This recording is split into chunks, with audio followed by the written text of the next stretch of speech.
Welcome back to Pathologic 3. We're gonna go to day 10. God help us all. God help us all. Here we go.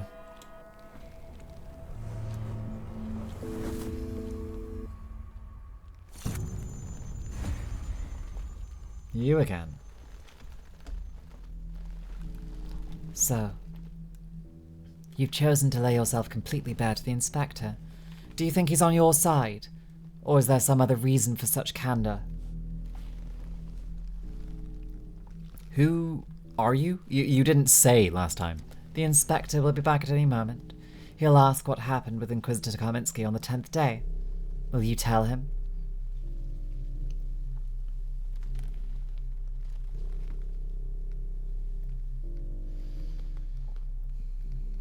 Why don't you tell me who you are first? My name is Reyes. I'm 27 years old. I can calculate cubic roots in my head. I love sparkling water. I'm proficient with smoothbore rifled firearms. I have perfect memory and no fingerprint on the ring finger of my left hand, and my grandfather founded your academy. 2 of the above are false. I think that's enough for you. Now, will you tell me what the Inspector... what will you tell the Inspector about Inquisitor Kaminsky's actions on the 10th day?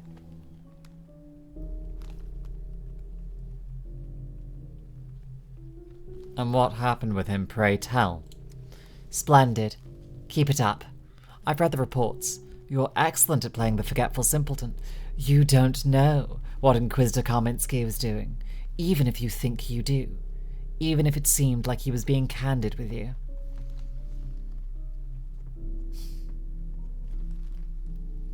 You'll never truly become an Inquisitor if you keep pressing people this bluntly. Try a subtler approach.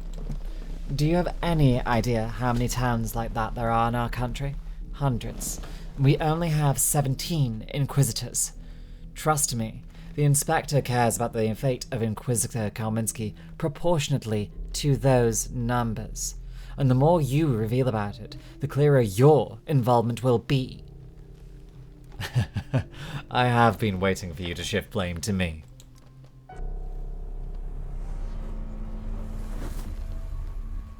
Here we go.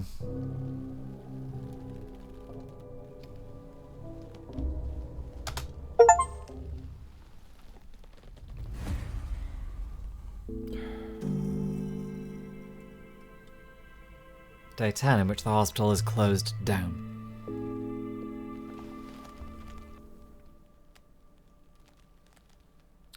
Three days ago, I arranged with Grief to escape town. It's either now or never. Well, Georgi is alive, and he and I have one more conversation ahead. The kid Notkin wants to offer me some work. When one of the children asked for my help last time, they almost killed each other.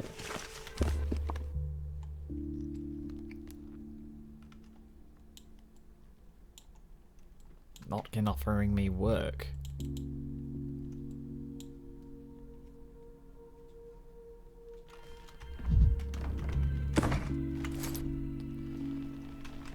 Okay. Let's go then. Oh god, there's loads. To Daniil the Doctor. Things have fallen into place. I won't say I'm gonna miss your face. We agreed on a special promenade, and I'll tell you straight, the promenade is ready. It's tonight, today, or never. Come to the place. You know which, if you haven't forgotten about it. Forget everything else, though. Leave it all behind. Bad Grief. Very well. If he didn't deceive me, Grief fulfilled his part of the deal. I need to come in to him if I'm still ready to flee.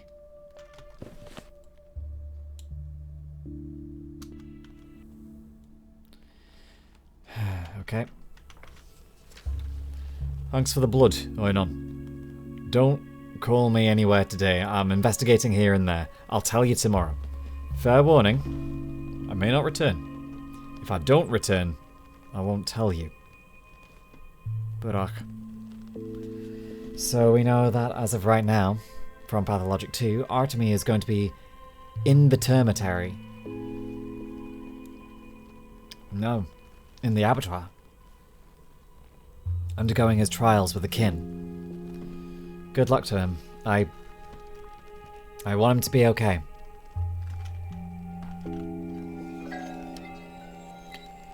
Dear Bachelor Dankovsky, I've been informed that there was gunfire at Town Hall this morning, and General Block, who arrived the day before, has been gravely wounded.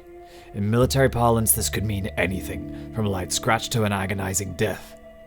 The officer who assumed command requested orderlies be sent. I believe if we are indeed talking about a wound, they need not orderlies but a doctor.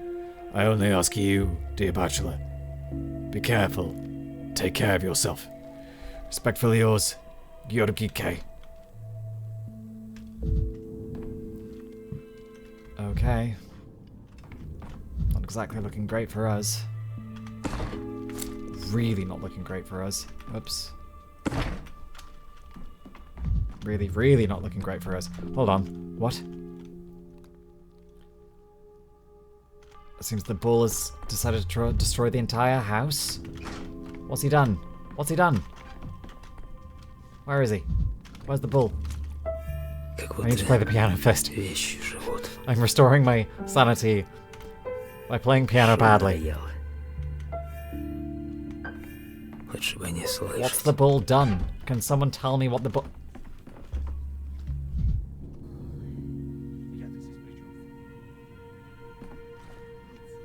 What? What? Where did he go?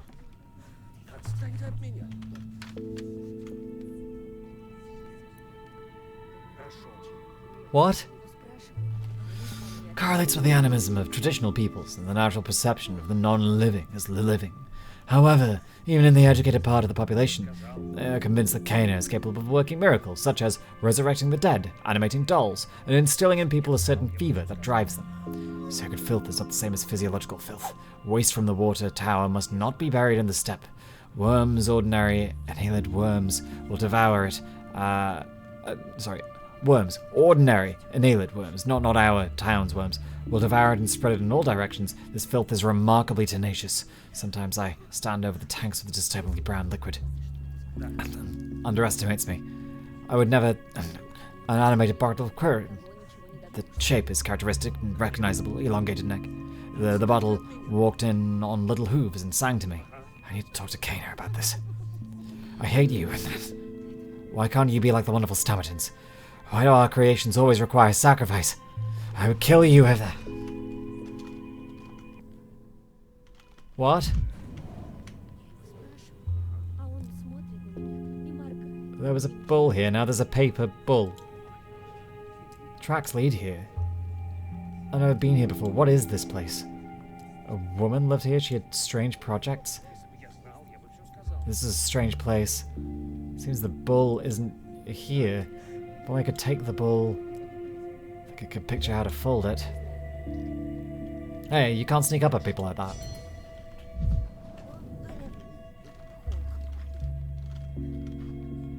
What?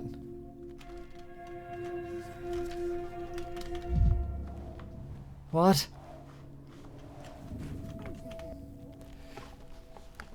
You've managed to leave the room. You mean I might have not? The still water is a worthy house. It came out well. Still, it could use some rules like the cathedral. Not the same rules, of course, its own rules. Without rules, spaces come apart at the seams like badly woven fabric. You can fall through these tears and never come back again. Baccio's disappeared. What is this room? I've never been here before. This is Agatha's old study. She was one of the Interrogating engineers. I thought it was Farcad. Whoops, wrong voice I gave to her then. She used to calculate structural system loads here. Such calculations require discipline, and Agatha did have it while she was working. But as soon as she left her desk, she became willful, even rowdy, almost like Andrei Stomathin. Her study must have caught it too, or maybe it's just missing her. What happened to Agatha? What happened to all the Interrogats? Whatever. Now's not the time for this conversation. I'm actually looking for Baccio. Do you know where he's gone again? A bull will always find grass. He must have smelled it here, broken in. He's a mighty one, however much you poke at him with your needles. But if you munch on grass that's growing out of a tear in reality, it's very easy to fall through. Save this bull from a kitchen knife, I'll save him from a tear too. Please tell me what I should do. Why do you think you need saving this time? Never thought you could fall through to a better place? This is my bull. I've grown attached to him. I'd let go of him if I were you. You grew bored here. It's wrong to sentence those you love to boredom, but I'm not you. If you're going to look for him, check by the polyhedron. What does the polyhedron have to do with this? Why do you think the polyhedron makes sounds with the wind? It only looks like it's made of paper and mirrors. It's really made of holes, of voids.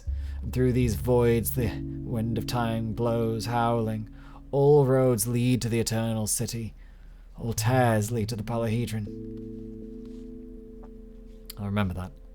Perhaps I will have a chance to look for my bull in the polyhedron at some point.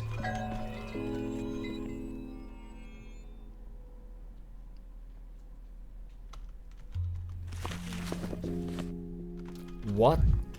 My bull? We have come in peace, O esteemed Mr. Comrade Dr. Daniil Dankovsky. Speak up, he's probably deaf. People say he's trouble hearing. Hey, Big Lump, can you hear us? We come in peace. Comrade, that's a new one. Chieftain sent this to you, esteemed Mr. Comrade Dr. Healer, with a request. He told us to do it with all the respect we can scrape up. I'm telling you, he's deaf as a doornail. Hey, mister, blink once if you understand what we're saying. Shut up, you trap. So, shut your trap. You're ruining everything. We've been told to show respect. This is the first time the chieftain trusted us with a real job, and you're botching it. My hearing is... By chieftain, you mean Notkin? I told you he's slow on the uptake. Say something now and he'll get it by snail mail. Damn, old age is scary. I don't want to become a wreck like him. Quiet. Shush. Please be so kind and forgive him, Dr. Hilo. They sent Oscar with me by mistake. Don't listen to him. Get on with it. I feel for you. I hate group projects too. Chieftain Notkin expresses his deepest respect and says he needs your assessment. We want you to assess a house. Which house are you talking about? We need you to assess a house as a Dr. Healer to tell us that it's not sick.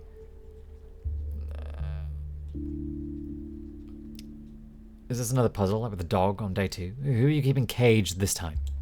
Chieftain asked me to assure you that we have the best intentions in mind, and that as a Dr. Healer you will do the town a great service. Chieftain wants to turn a house in the crew sprawl into a shelter for the children that we rescue from the tower, you know? The crude sprawl? I think I know which house you're talking about. It was used to contain the infected. You should stay away from it. This I don't know. Chieftain will be waiting for you by the house in the crude sprawl, and he'll explain it in person. Dr. Daniil Dankovsky, can you tell him that we did a good job? We did, right? Yes, you did. I'll be sure to mention it.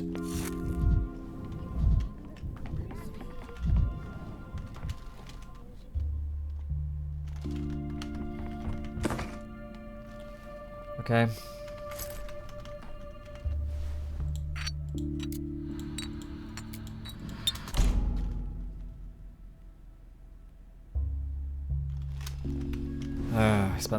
I wasted a lot of time trying to replenish things that I don't...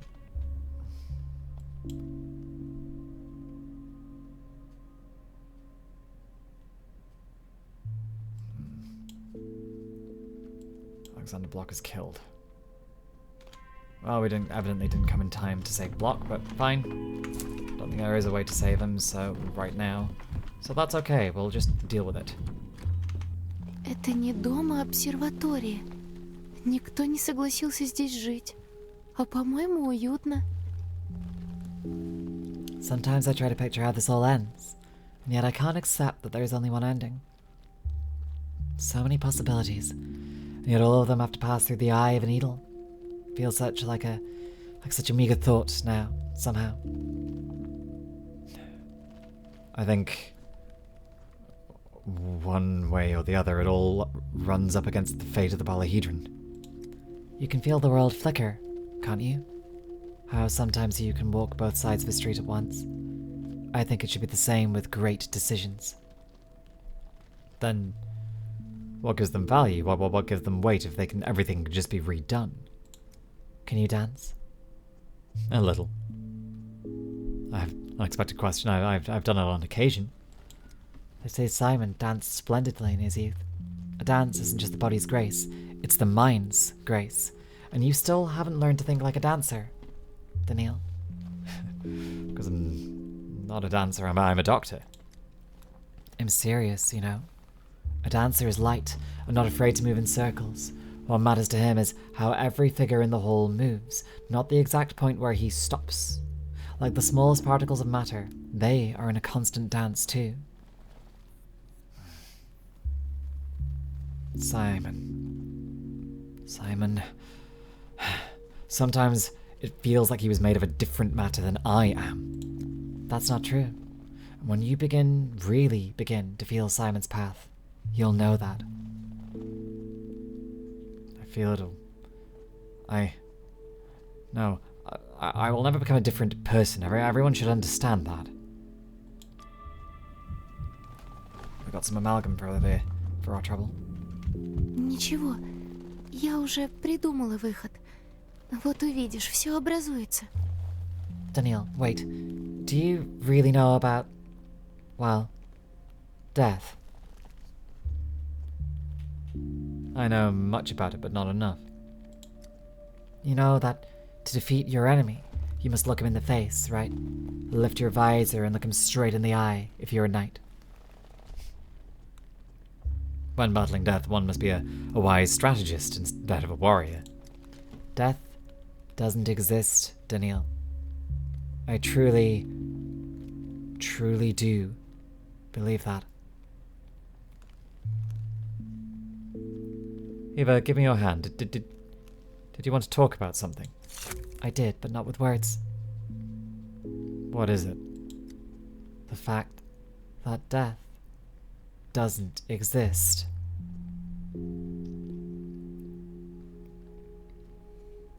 I don't understand, but I see I won't get anything else out of you.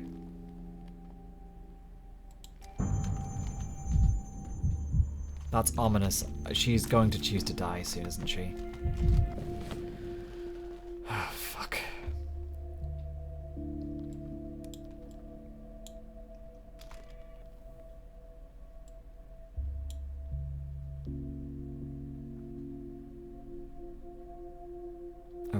Okay.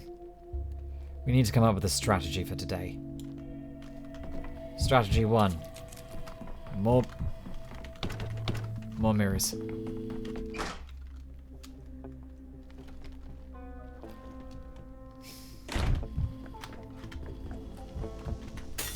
Дурных примет Restore what we've lost.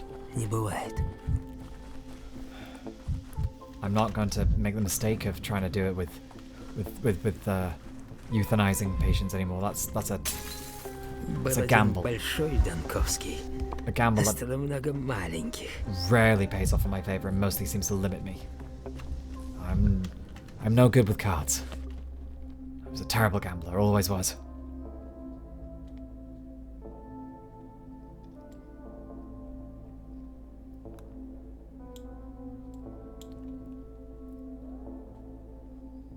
Escape? Not kin?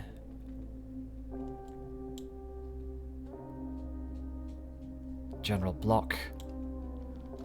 If block is dead, block is dead. I'm gonna need to redo that no matter what. There must be a way to undo this. Redo this. Fix this. There always is. We just need to redo this day over and over and over and over and over until we get it right, and I believe we can get it right.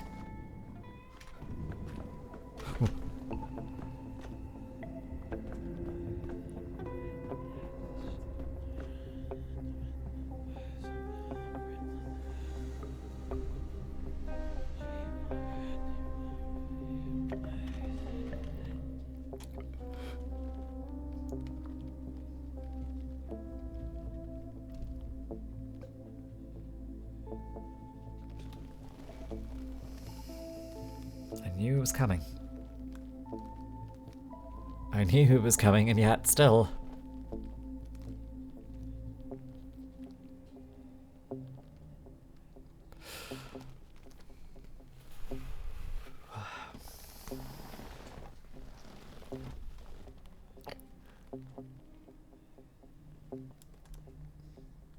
I knew she was gonna fucking do it. Fuck. Sorry.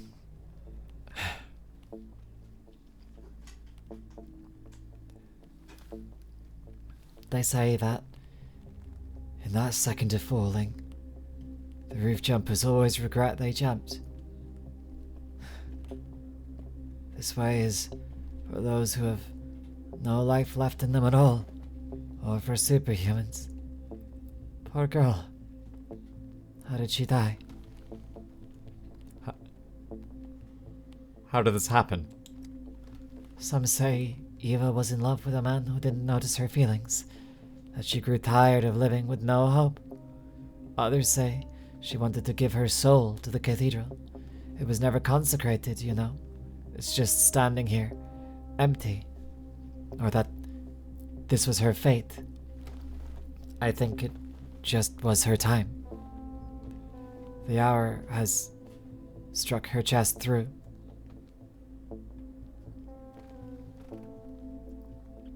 No. A load of nonsense. Either of it was a... No. What? So, instead of making theories, you can help me move the body. The orderlies will take it away later. I don't want to. So fragile she was.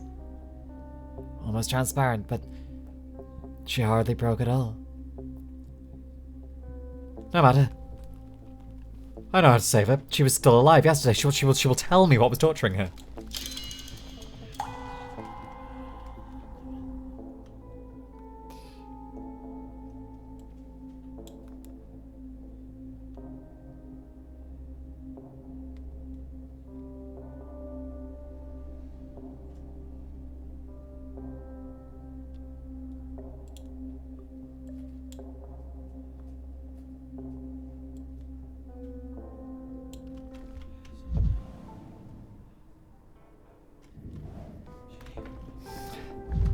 But she's... Fuck.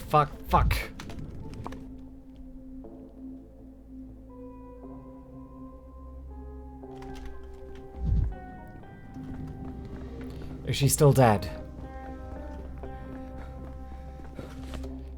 Are you still dead, Eva?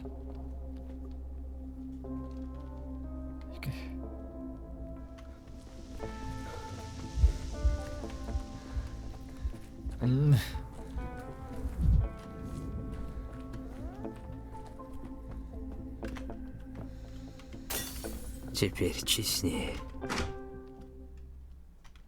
Eva, where are you? You were just here. I can fix this. I can still fix this.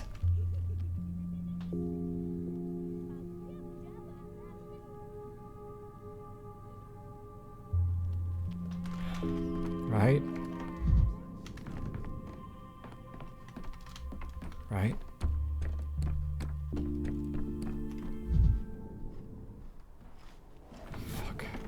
Fuck.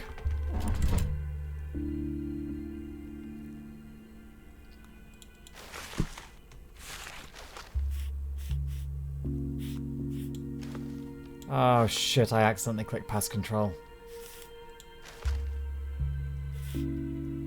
Fuck.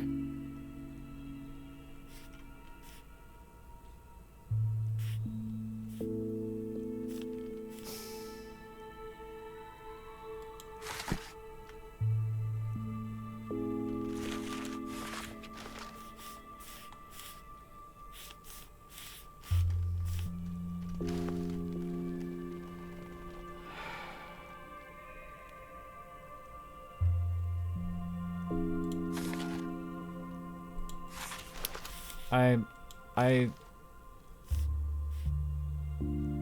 hope that clicking past control didn't fuck me over.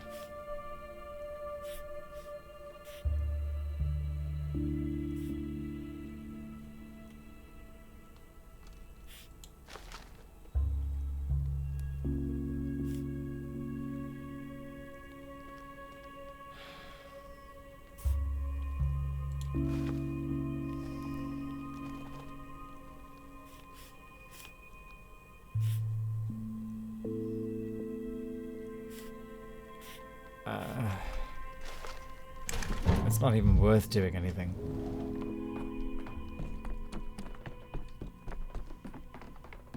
Tomorrow won't come. Шум надоел. This is as far as we Хочешь бы go. не слышать? Until we work out a way to undo what we've broken.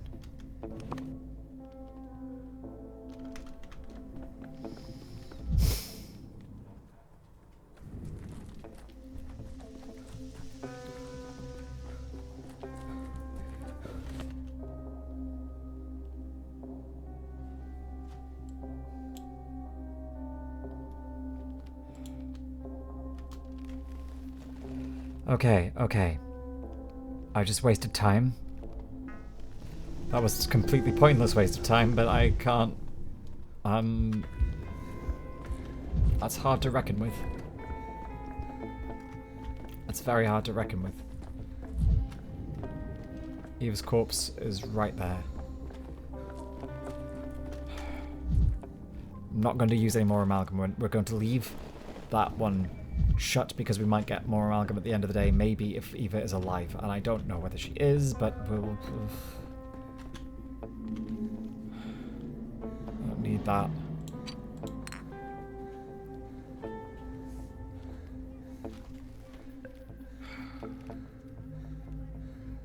I forgot to pick up the shards from the morning. Silly of me, wasn't it?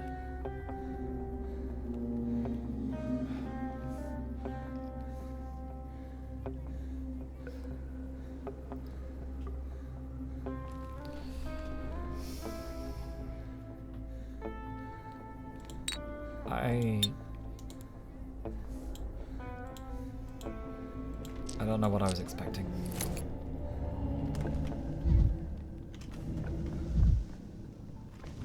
Okay.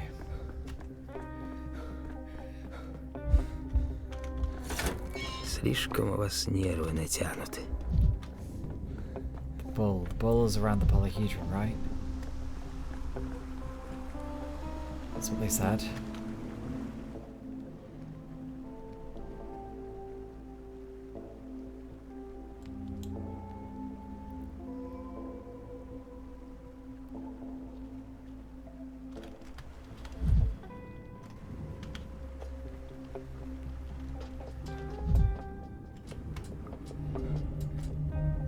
Let me further in. Okay, fine. The dog heads are...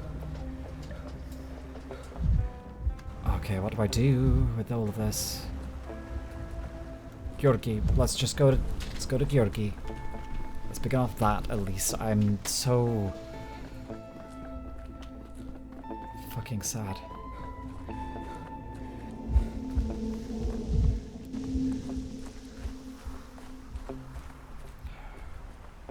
Suppose we should also start collecting bullets, really, shouldn't we?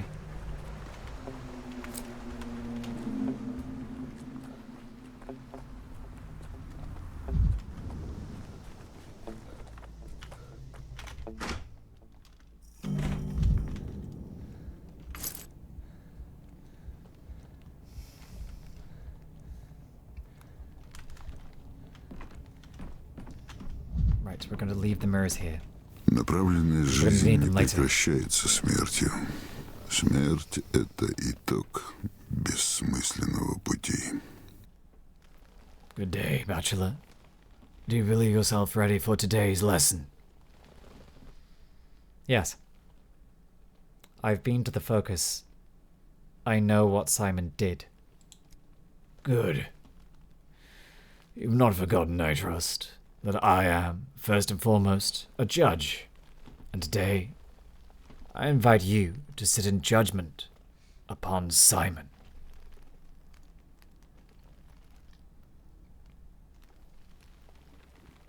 Do you know? How ironic. I never knew that you possess such a wicked sense of humor, Georgi. Consider it my attempt to amuse my brother. It would have pleased him. I don't doubt it. I would ask you to observe the proper order of the trial. Are you prepared to bring charges against Simon? In what precise form? Simon Kain, in collusion with Isidore Burach, deliberately infected this town with the plague. I cannot serve as judge to my own brother. It would be improper. Yet I should like to speak as witness for the defense. I'm listening. I shall not enumerate all that my brother has done for this town. I shall not even insist upon the point that, de facto, he is its creator. I propose, rather, that we regard his actions from a different height. Simon was an answer for everyone and at all times, and thus, by a certain inevitability, he became the question.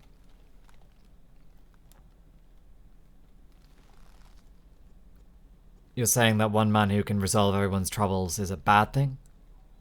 No, explain yourself more clearly. Simon never sought dominion. He wished to inspire, to teach. Yet he was, by any measure, extraordinarily strong. All felt that strength. Some wished to make use of it. Others bent before it, though he asked no one to bend. In time, the town nearly forgot how to stand upon its own. It could not so much as take a step without leaning upon Simon. Then he understood that his design had failed.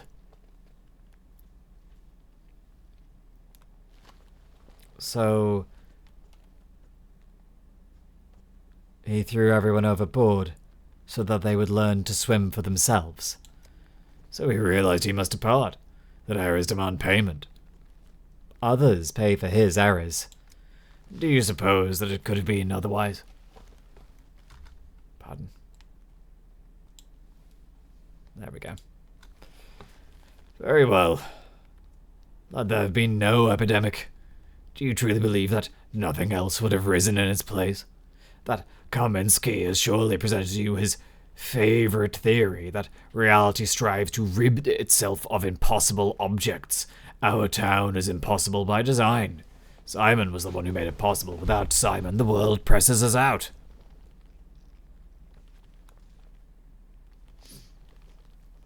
I read Simon's letter to Isidore.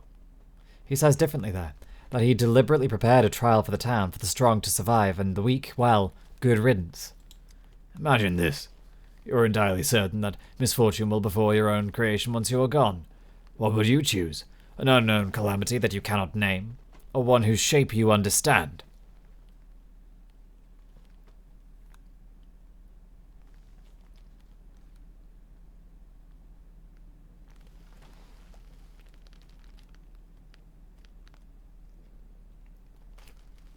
If I decided to let the town go, I would actually let it go, and not torment myself with what came after. Consider. The town beheld the sand plague 5 years ago. The Adongs in the steppe know how to boil their dead gruel, the first step towards a vaccine. Isidore writes 2 letters, one to you, one to his son, physicians of differing schools, and that girl, Clara, they say, did not wake in the cemetery without purpose. From the very beginning, I felt this was a trap. Remember, Simon proceeded from the premise that calamity was inevitable. That half the balance between earthly life and the miracles he maintained here would collapse one way or the other. Yes, he did choose the manner of its collapse, and in that choice he discerned a chance for growth, a chance for miracles to reign at last, miracles that will finally become dependable, because people will have earned them for themselves and will be able to hold them. Or they won't. He left me a message, only after his death. Before that, I knew nothing. You cannot imagine how enraged I was. How much I hated him for it. It was a cruel message of ordeal, of the necessity of outgrowing oneself. Yet, there was also Isidore's message, a single, hurriedly scratched line. When we were returning to the town, he was weeping. Isidore is another matter entirely. Why did he agree? It's not like it's not like he's also an immortal man gone mad with omnipotence. I do not know. Truly, I do not. Yet the mere fact that Simon could persuade Isidore is, to my mind, an argument for the defense. You did not know Isidore. He could not be pressed nor compelled, and he always placed people first. Therefore Simon proved to him that the plague was the lesser evil. Well, suppose so. Bachelor, you may disbelieve me. You may disagree. You may find my arguments unpersuasive. You sit as judge. I ask you to remember only this. This is no parlor game of courts. You truly are Simon's judge. He called for you so that you would judge him. In the end, it is your actions that will become his sentence or his acquittal. I already understand that. He's waiting to see whether I accept his path or refuse it.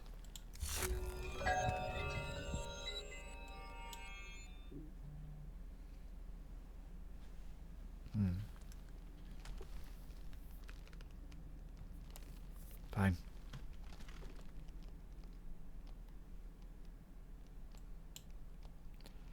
Grief runs his gang from Isidore's house. Any remaining business would be wise to finish before meeting him.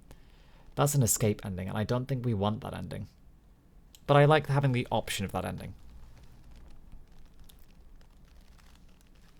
It's also a silly ending that we're going to... Oh shit, that's bad.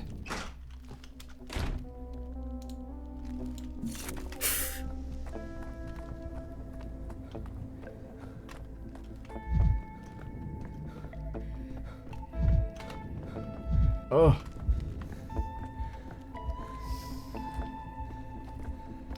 Yeah, if we keep going like this, then we're not gonna have any fucking amalgam. See how it drains it so fucking fast. Тишины бы. What a depressing conversation.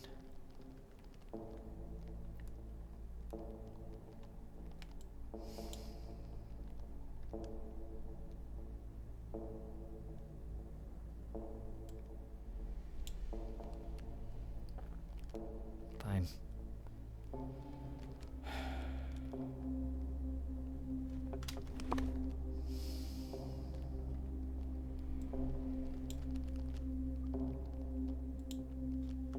What to do with this?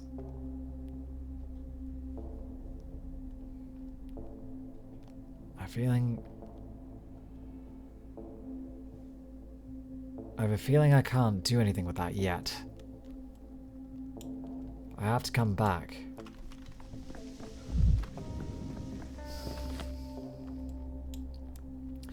I'm going to try my best to be sensible and not obsessive over the amalgam. Because now is where it's getting really tight. We don't have much. We don't have much at all. So we need to be cautious. We're going to save all the amalgam today. We are not going to break a single new mirror. That's it. Not until we've got a good idea as to how much more amalgam that we need for our various travels. Oh my god. Живое. Какое все живое. Maria Kaina, what are you doing here? And the Inquisitor? What? Что? Mirrors. Look at the mirrors, but don't look in them. Optical instruments. The very concept of amalgam that creates a duplicate reality in our eye hold the key to capturing memory. That's what my esteemed uncle used to say. Передний костальный край, краевые лунки и, конечно, корень крыла. Which of the two? Georgi or Simon? Georgi more often than Simon. Uncle Georgi is a theoretical necrosophist. Uncle Simon is a thinker, but he cares about reasoning less than he does about sensory experience.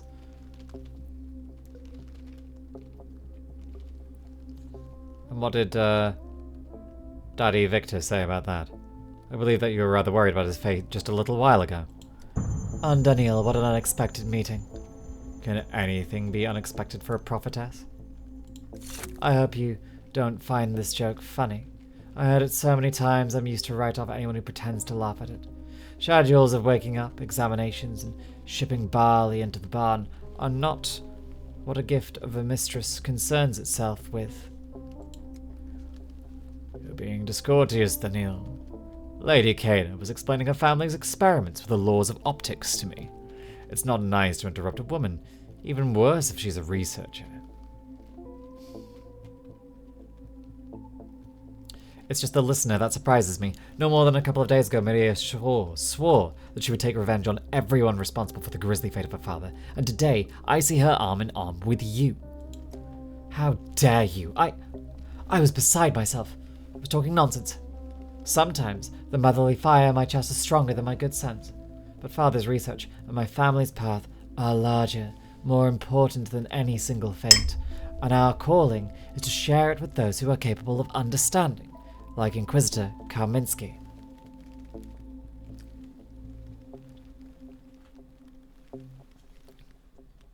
So is your father research or your uncle's? You're contradicting yourself. I won't tolerate this. I know leper from the steppe for you to interrogate me, and you are not so smart as you imagine. Go away. I apologize. Please continue. Apology not accepted. You've forgotten who you're speaking with. Out. I'm just pointing out that your performance requires more work.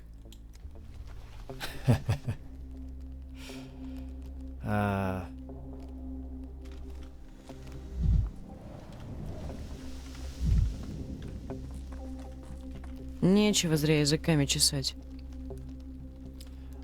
This is presumably the dog-headed girl talking to Notkin. Do you take us for blind whelps, Notkin? Or do you think these masks actually cover our eyes?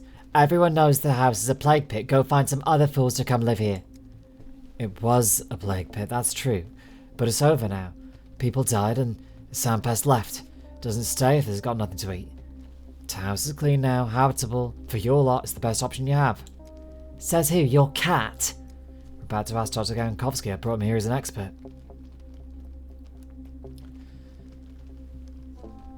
Notkin, what are you trying to do? As reasonable people, we're treading the path of peace. We released Kain. We withdrew our guard from the hidden passages. We offered this safe house as a gesture of goodwill, but our respective former foes still find it hard to believe the purity of our intentions. That's why I brought you, Doctor, to certify that the sandpest has devoured everyone and moved on. I approve of needing, of appealing to an expert opinion, but I still fail to see why you need this house. Notkin keeps pestering us to leave the tower.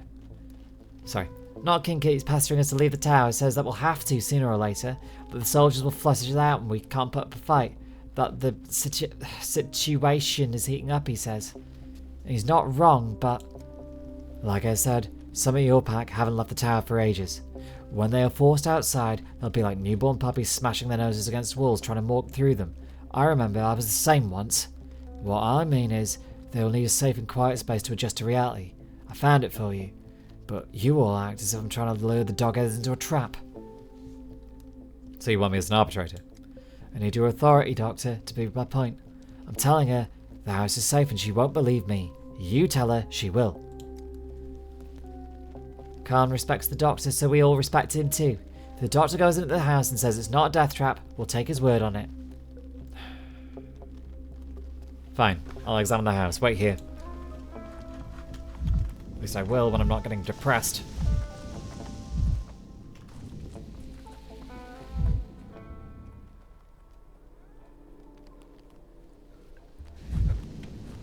Ah. Fuck. Мудрость живет между крайностями.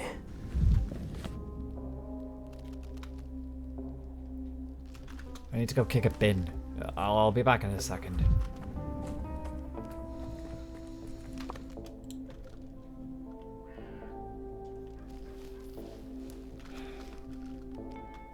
I know there's one over here. Just...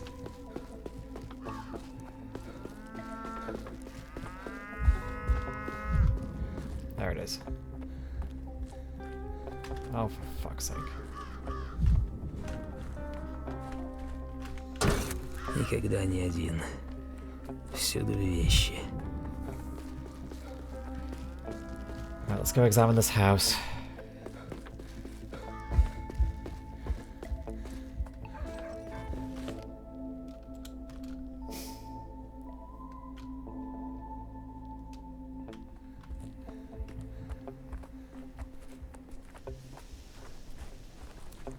Come on, come on. Right, to the house.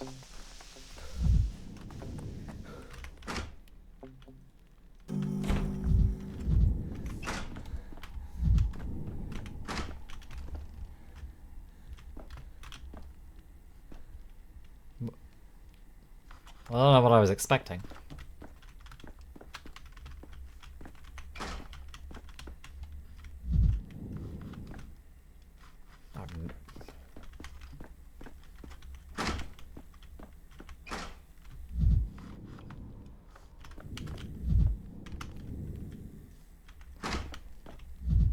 Well, listen, I'm not going back into this house anytime soon. No, I did make my word.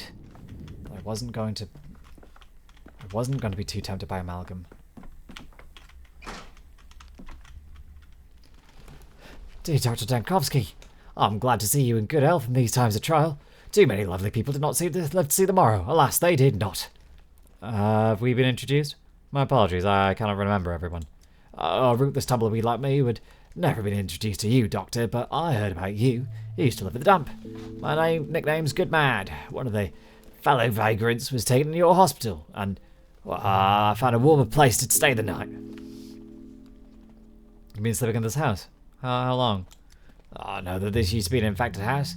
Don't worry, we vagrants learn our life lessons. We know where the Reaper lies in wait and where you can find shelter. This is my second day in this house. I'm finally warm. Good for you. I have to admit, there were black tendrils of plague in this house. They encroached on the walls, made me scream when I saw them. A girl heard me scream, a miracle worker.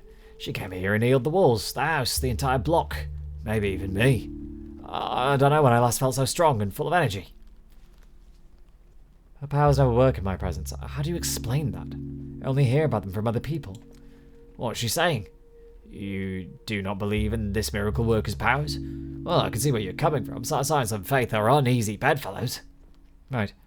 I need to examine you. You spent 2 days in this house. If the contagion is still here, you'd have signs of infection. May I? Oh, I'll stop you. You, Doctor, are deeply respected by the vagrants of the city. Thank you. Well, please take off your clothes.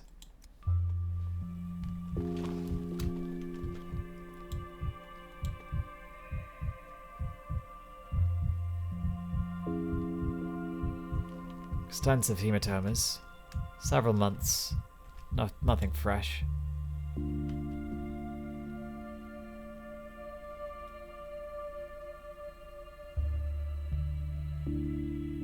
Same again. Fine, same again. Same again. Abrasions and cuts, scarring completed weeks ago, skin damage mechanical, wandering and poverty. No signs of sand plague, nor any other dangerous diseases, either healthy or infected recently. Are you convinced now, Doctor? I won't be feeding you lies, no sir. I'll tell you what it was like. Last night I was beaten half to death. That's why I crawled here. I was in a bad state. I come to feel the shards here. Now look. I see. These cuts are older than 1 day. Are you sure you got this straight? I'm dead sure. As I told you, the girl, the miracle worker, helped me. She helped this house too. Neither of us is the contagion. Blake cannot survive next to a real miracle. If only it was that easy. With all due respect, esteemed Dr. Dankovsky, I did not catch what your opinion was. Am I healthy as far as science goes? You are healthy. The house you spent the night in is safe. I'm glad. Not just for myself, but for the science I can recognize a miracle. I'm glad the two can be reconciled. I am interested in miracles, but generally not the ones that interest Clara. I really should not be probing your soul. I can only serve as living proof. Tell me something else. Did you see the kids on your way here? See, I'm confused. Now I hear it in the street, now I don't. Actually, I'm here on behalf of those kids. They want to occupy this house. They asked me to check whether it was all right. Is that so? Oh well. Can't have too much of a good thing. I'm grateful I spent at least one night under a roof. Why leave? You're not ill. Besides, you have manners and composure. I think you could stay. Children would need an adult's help settling in. Local kids want their do what they want. Hard to argue with. Perhaps you put in a good word for me. They could allow me to stay. Bless your kindness. God bless your kindness, Doctor. Good luck. You're restoring my faith in humanity. It's remarkable that life in the streets didn't make you bitter.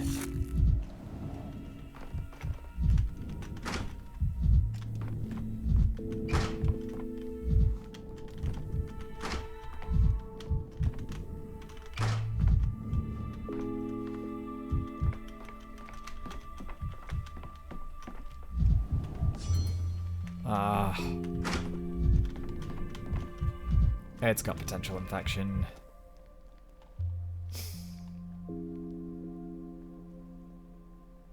Okay.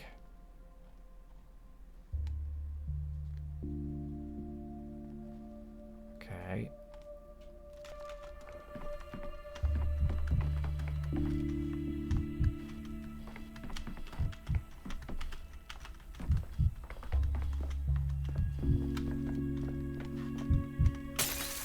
I'm going back in my line. I need it. I need it.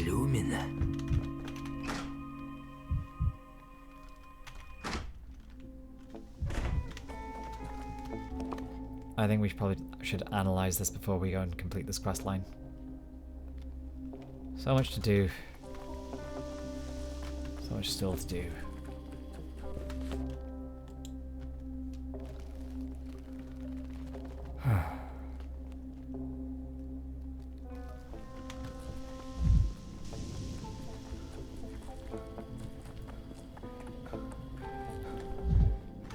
Okay, let's do this. I have some faith. I didn't need to go all the way back here, did I? I have my friendly neighborhood water carrier. Oh.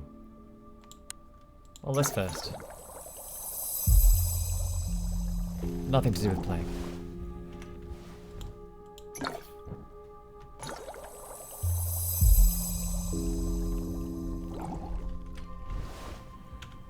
Aspergillus, or Aspergillus. Ready to announce the verdict.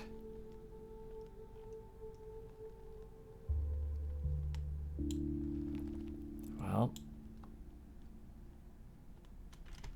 I don't know what to do about this bull quest. It's leaving me confused. There must be something I can do that I've not already done. Oh well, onwards then.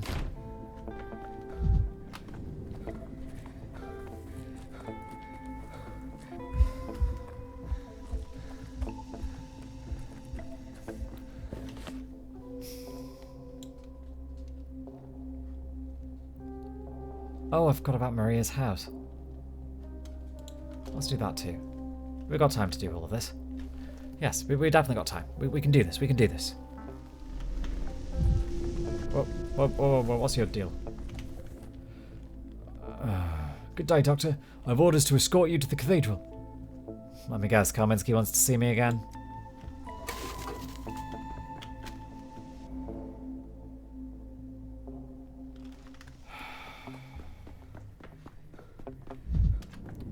Fine, what do they want?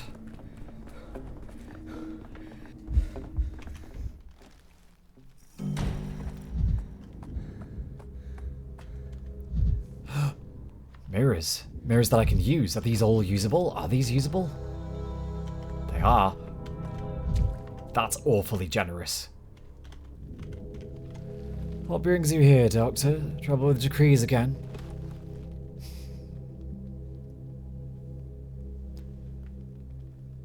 So once in my life a bull ate the paperwork and I'll be holding it over my head forever.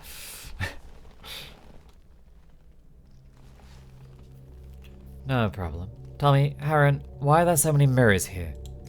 So you are well aware, Kaminsky devotes much of his time to the study of impossible object. One of these, the so-called polyhedron, incorporates mirrors into the structure. Consequently, the properties of mirrors are of interest to the Inquisition. But we are not in the polyhedron, we're in the cathedral. Indeed. The Inquisitor is assisted in his research by Maria Kain. Today she said that the mirrors installed in the cathedral can only be broken by the one for whom they were placed.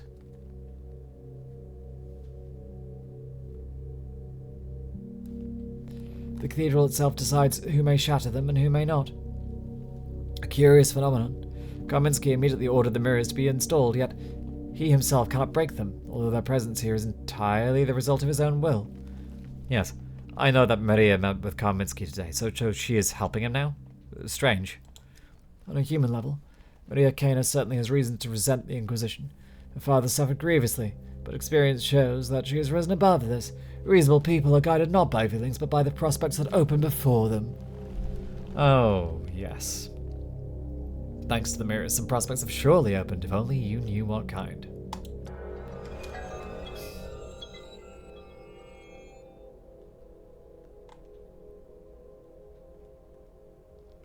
The traitor Harren believes the mirrors pose no harm. It's hard to be Cassandra.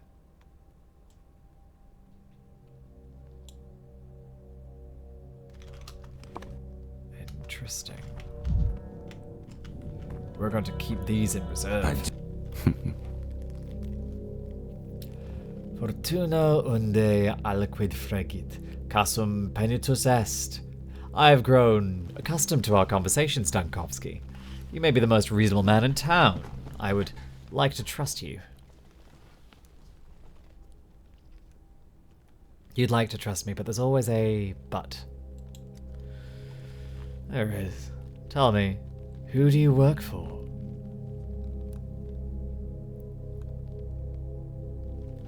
For the good of mankind, science, and progress. 3 days ago, you told my man that you served inquisitor... Oh. 3 days ago, you told my man that you served Inquisitor Gleolilic. I took it for a theatrical bluff. But I am no longer certain. Why are you only asking now? Let's just say that the situation has evolved. I've learned that Inquisitor Lilik is in the town. That's one. And that she has long taken an interest in Thanatica and has even visited your laboratory. That's two. That's true, she lectured at the Institute first and foremost, but she did stop by Thanatica and a few other laboratories too. Tell me what you discussed with her the last time you met. Nothing. When you went to the laboratory, your assistant Platon was showing you a Gleolilic your morpho butterflies. How do you know that?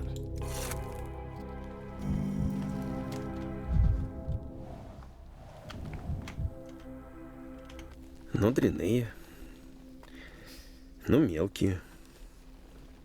Но всегда же такие были. Все равно люблю. These morphos, you see, can live in captivity. Well, about a month. But that specimen there, the listless one with the torn wing, has been living in our laboratory for, care to guess? No? 17 weeks. Only a year ago, the head of your laboratory brought a patient back from clinical death before an astonished audience. He lectured, quite inspiredly, on cellular aging.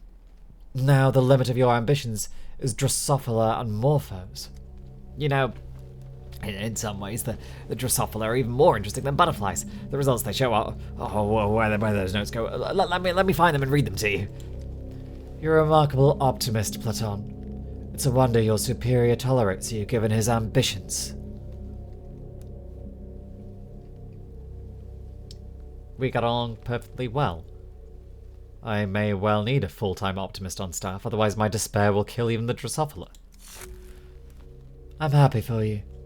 The knack for choosing a team is half the work. Still, I can't help noticing the bitter irony. You breed Drosophila, and yet your own alma mater, you've been reduced to the level of insects yourselves. It's hard to do serious work when it's being sabotaged from every side. Colleagues, the academic council, the authorities. Of course, our failures are always someone else's fault, aren't they? 6 months ago, I offered you help. I could have protected you, helped you along. You refused. And where has that refusal brought you? Не безинтересно. Lilik was irritated, At your previous meeting at the chess tournament, she offered you patronage and you refused. Why? Kaminsky, who's telling what happened between Lilac and me? You or I? Let's go in order. I'm leading you through your memory. The Inquisitorial Service teaches certain techniques. In truth, there's nothing remarkable about it. Erasing memory, as with Victor Kain, is far more difficult. Don't digress. Did you tell Lilac why you refused her then? Why did you do it? I'm not an idiot. Nobody offered help at a chess tournament. They meant to lay claim on me and Thanatica. Congratulations. You kept your independence and lost the work of your life. What is happening to Thanatica now is agony. You keep up the pretense that everything is still ahead of you. It isn't. I don't believe you don't understand. Why did she come to Thanatica that day? Shortly before your departure. People like her don't waste time on idle talk, on proving their superiority, which means she had a purpose. What precisely did she want? Come on, remember. What do you want, Lilac? I've already refused you once. Do you want to hear it again? He misjudged you. A pity. Who? He? Who is she talking about? I don't know. You're lying. The only question is, to me or to yourself? Who are you talking about, Aglaya?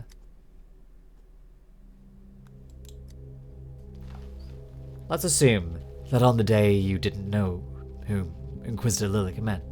That doesn't mean you can't guess now. Another door is open in your memory.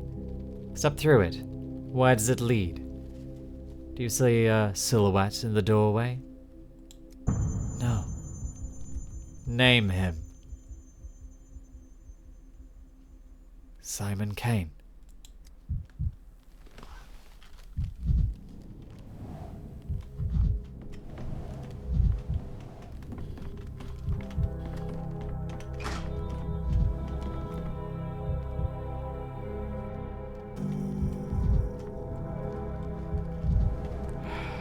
Юлия Люричева создала машину Фатума по силе, равную многограннику.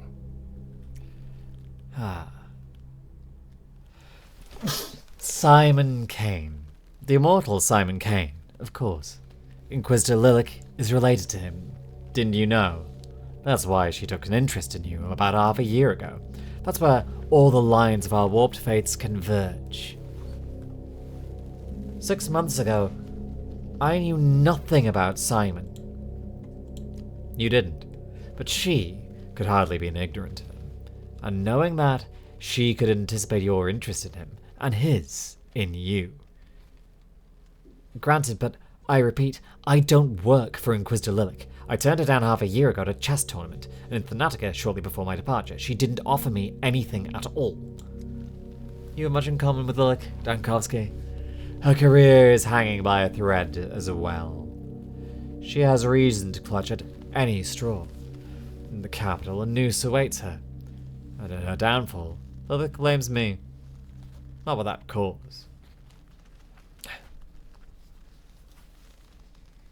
Inquisitors at each other's throats. Touching. What do I have to do with it? I'd even venture that you are her last hope. You and your search for immortality. You must realize that in her position, as in yours, there is no salvation without a breakthrough, without a triumph that will make the executioners gasp. Is this some kind of test to see whether I'll run to her to strike a bargain? You're trying to awfully hard to kindle my sympathy for Inquisitor Lilac. Is that what you want? I have a confession to make, Dankovsky. Almost in the sacramental sense.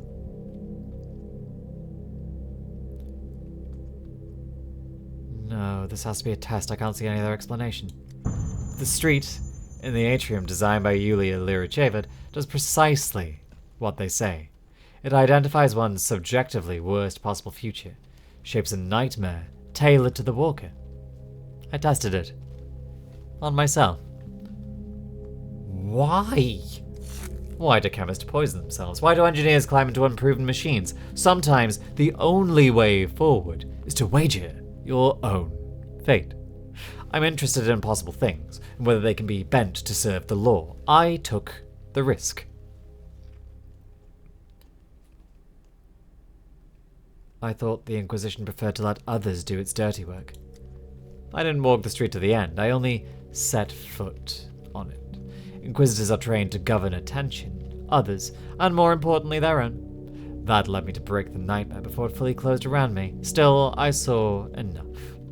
I don't believe it can come true in its entirety, but in fragments, distorted, incomplete, it already is. And this nightmare involves Inquisitor Lilac. In the subjectively worst version of reality for me, Aglaia Lilac is officially dispatched to this town, vested with the authority to decide its fate. I see it differently. If she is clinging to any hope at all, then your appointment here is her nightmare. Everything I told you earlier about Aglaia Lilac, her career hanging by a thread, the prospect of the noose, is true. Every inference that you drew from that truth was false. I'm waiting for the revelation. Aglaia Lilac cannot be the Inquisitor here. She's compromised. She hated her sister for binding her to the Kain name. She hates the Kain's projects, their entire way of thinking. In the end, she must hate this town itself. A town built from attempts, clumsy or brilliant, to reach the impossible. I, on the other hand, do what I can to preserve the impossible. Is that all? For a so-called subjectively worst possible future, that feels underwhelming. An ideological rival shows up, hardly a catastrophe. I got a town and a half full of those. You understand nothing, Dankovsky. Arguing over laws is not the same as contending with the law. A biased inquisitor, driven to dismantle masterpieces for petty and malicious reasons, and capable of doing so, that is my true nightmare.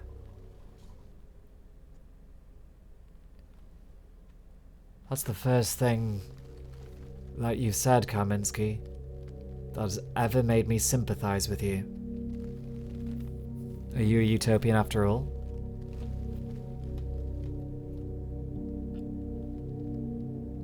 Maybe we can see eye to eye. So you're saying she's dangerous?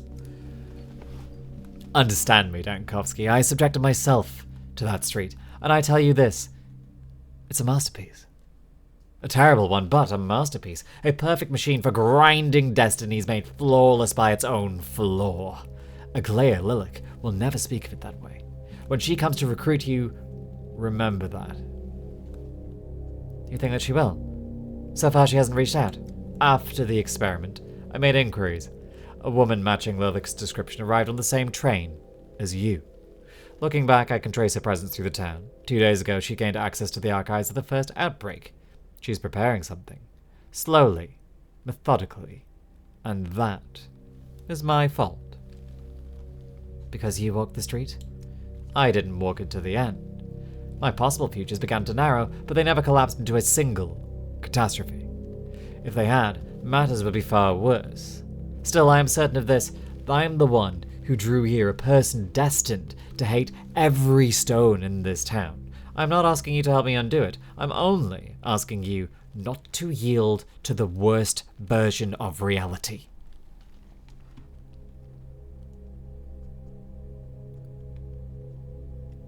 I won't. Thank you for the forewarning.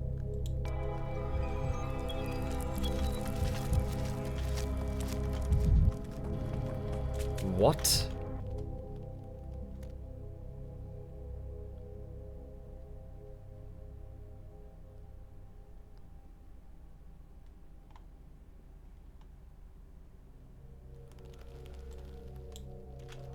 So be it. We have a few things to still do. We have time still.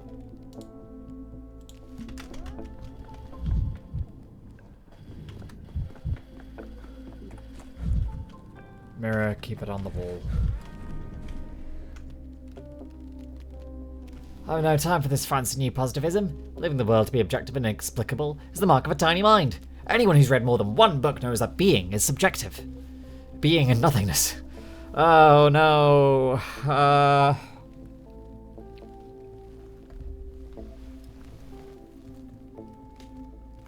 If Hegel comes out of this, if we end up with fucking dialectic existence, dialectic immaterialism, I am going to fucking cry. Consciousness determines being, not the other way around. Consciousness rules being, but only when it's advanced enough. Otherwise, it's being that sets the rules after all.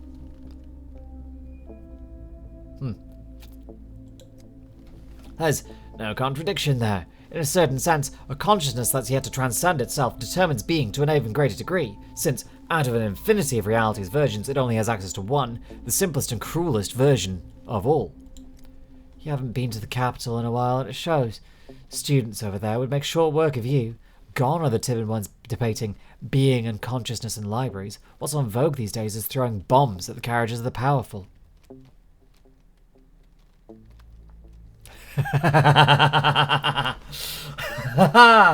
Oh! Franz Fanon, here we go! That's nothing new, it's always been that way. Probably always will be. Doctor, you're here. That's so fortunate. We were at the point of considering sending a messenger over. I must ask that our conversation remain between us. After all, above all, Maria must never learn of it. What do you need? We have a situation with Victor Kain. You see, here's the thing. We lost him. I beg your pardon? Victor went missing this morning. He left the Crucible and never came back. We have no idea where he went or why. We're asking you to help Dr. Dankovsky. He might accidentally harm himself in his present state, which makes your help doubly essential. Tell me everything you know. When did it happen? Who saw Victor last? It's all my fault. I'm the last person who saw him. He was standing with some woman by the gate. I thought nothing of it. A glare. But as soon as I looked the other way, they were both gone. They crossed the bridge into the moor. I wanted to step in, but that woman, she saw me approaching them and she, pushed me away, using only her eyes. It's a glare. She made me look away. It was as if she pulled me on like a glove, twist me around like a glove in her hand. As for me, to be honest, I was at a loss, plain and simple. Victor had become a recluse, so at first I was even glad that he wasn't shunning the company of some stranger. Somehow I don't think she was a stranger to Victor. His manner with her was special. I too thought she reminded me of someone, but haven't been able to figure out who exactly. It would really help me if you could describe the stranger in more detail. She was clearly not a local, just like you, the capsule breed with the kind of wrinkles in the corners of her mouth that haughty, overbearing people tend to have. Not a local, you say? We're already getting somewhere. My mania burns a little too hot. Dr. Dankovsky, at last. Oh, honestly, you're impossible to catch. I've been trying to track you down since early morning, and everywhere I go, it's like I'm a step behind. A paradox about Achilles and the hair. What now? Is the Inquisitor summoning to the cathedral again? What? How could you... What? How could you... No. I'm only doing as Maria Kain asked. I've been ordered to tell you that she expects you. Bridge Square, the Crucible's inner courtyard. Please, come quickly. Well, is that so? I should like to see her myself. What the fuck is going on?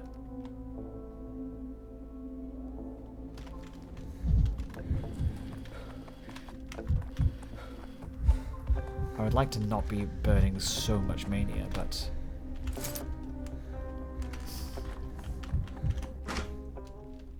Let's just zoom.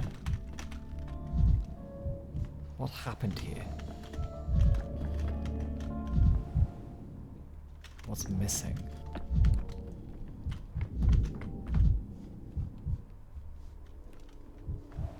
Oh no. Кто стучится ночью в ставни? Кто скрипит в печной трубе? Просто ветер. Dr. Dankovsky, what an unexpected visit. Maria stepped out. You came for her, didn't you? What's happened? Why is everything in disarray? I don't know. I'm horrified. It's possible something was even stolen. It's unthinkable. Everyone knows you mustn't touch Maria's things.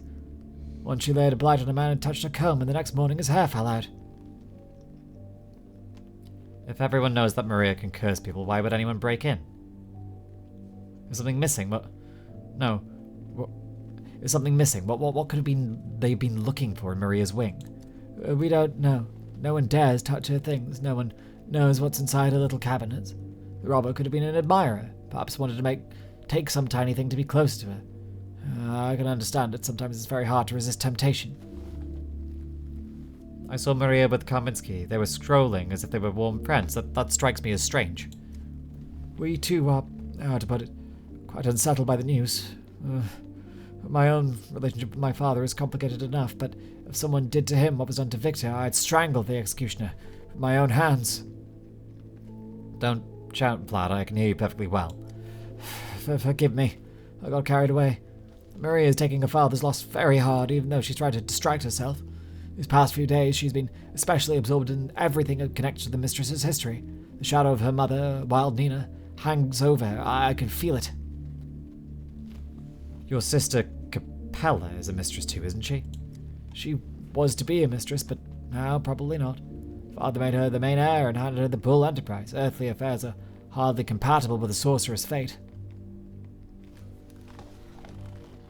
Do you pity her, Vlad? What?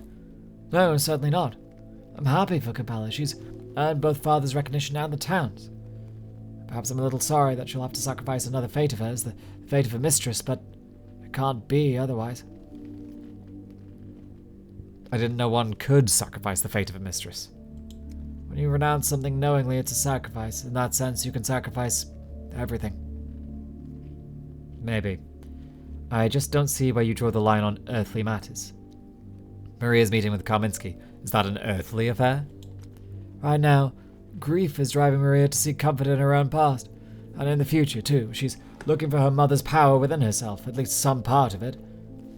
And how is her mother's gift, even assuming it's real, connected to the Inquisitor? This morning I asked her the very same thing, and oh, the look she gave me. There's grief in her eyes, so much grief. It hurts that I can't help her at all. I can't ease that pain. Thank you, Vlad. You've been very helpful. I'll take a look around.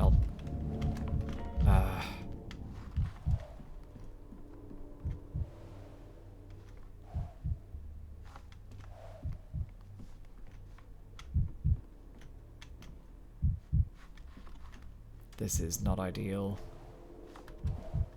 I'm burning mania real hard here. Someone broke into her place. She was interested in the mistresses. Could this be connected to the dead mistress somehow? I want her to pay them a courtesy visit. My path leads to the Cape.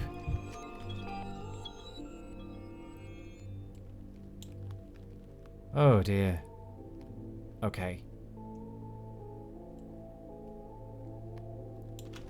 I guess we... Oh no, there's a lot to do.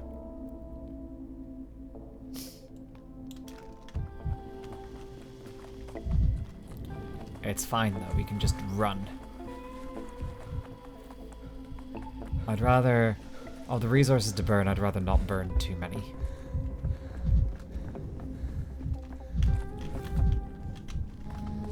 Oh, another one. Doctor, you need at the hospital. It's urgent. Who sent you? My brother Yakov, a very important man. Almost as important as you are, but local. Are you Little's brother? I'm Little myself, but isn't this the nicest last name? I always tried to come up with monikers, but my brother and I are already set up. I agree. It's a wonderful last name, better than mine, and your brother is a good man. He's worried it's evening and you're not at the hospital. What if something happened, he said. Work stalled without you. I know. I'm coming. Oh, Jesus.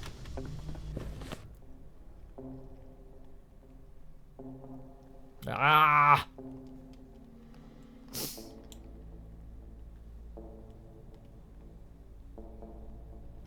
Okay. Zip here and back, finish that quest. That's fine. We can do that. Still got a few hours to go, right?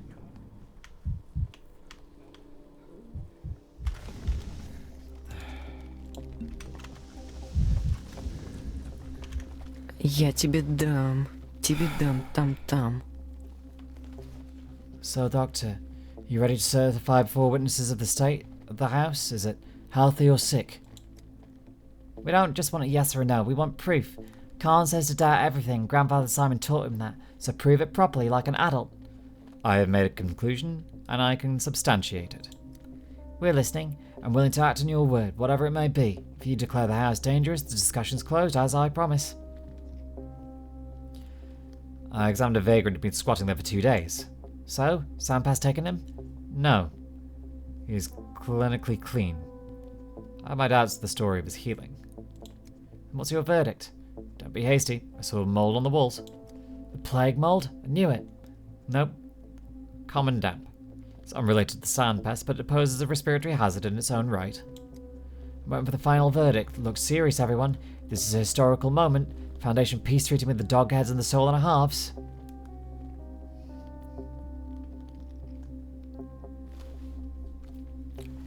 My final verdict is this. The house is habitable. You may occupy it on one condition. You let the vagrant stay. I want someone to watch over you. Him watching over us? That's some poor diplomacy, Doctor. I'll trust you to look after the poor homeless sod. That would have sounded much nicer. Don't they teach you anything in your capital universities? We accept your condition, Doctor, but we ask you to seal the deal like adults. Give us a paper that the house is ours to use. For the soul and a halves, dogheads, and the town's children without distinction. We used to have a place like that. We called it Nutshell. It was in Pathologic too. I'll ask Kain if we should name our new place in its honour. Not the new Nutshell, I hope. It'd sound awful. I'll procure your paper. It is indeed a historical event. Permit issued to Chieftain Notkin and all willing children of the town, granting them permission for unauthorized occupation of the house at Crude Sprawl 17.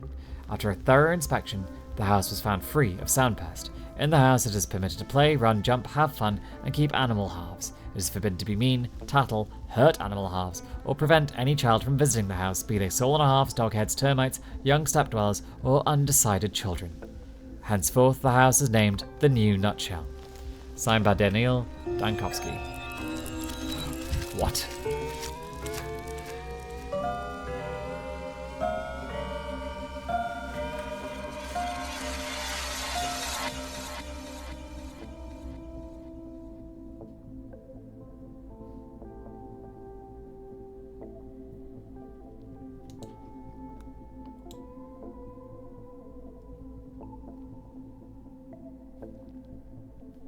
Useful items.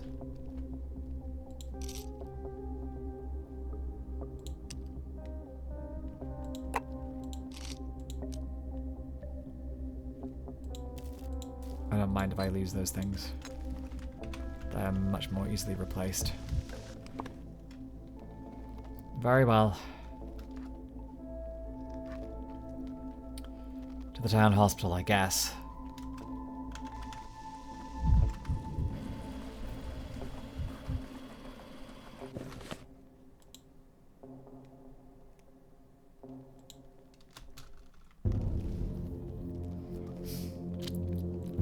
And we'll have to go play in the play park in the middle of all the...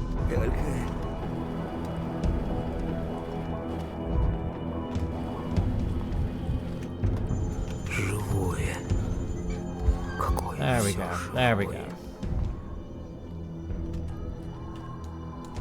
Yeah, the unrest is pretty bad today.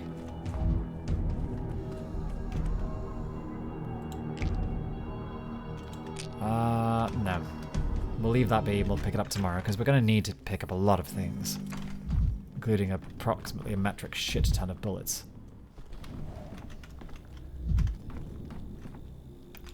А нас когда-нибудь узнают? You're back, Doctor. Then we can still do it. I think we can. I found the second patient. Means we're the necessary minimum for the vaccine. You're burning the candle on both ends, Yakov. I see that you're working again when I explicitly recommended rest. I cannot rest when we finally have a chance. Patient's Kira, a woman of learning. She arrived of her own accord, not as a patient, though, as a petitioner. She said she had some business with you. I noticed she had a fever and took a blood sample on the off chance, and yes, she has the plague. Take a break, Yakov, for your own sake. I'll take it from here.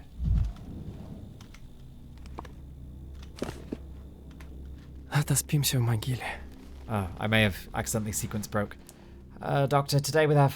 what's the opposite of a full house in theatre? That's what we have, the opposite. We have no patients, at least not the ones who would have the plague that didn't immediately kill them. How do we make today's vaccine? There's some patients, at least. Yes, it turns out your only patient for the day is yours truly. Already filled in the profile.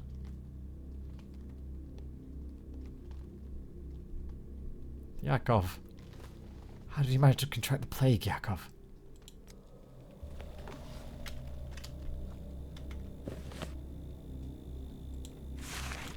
No. No. Yakov. My boy.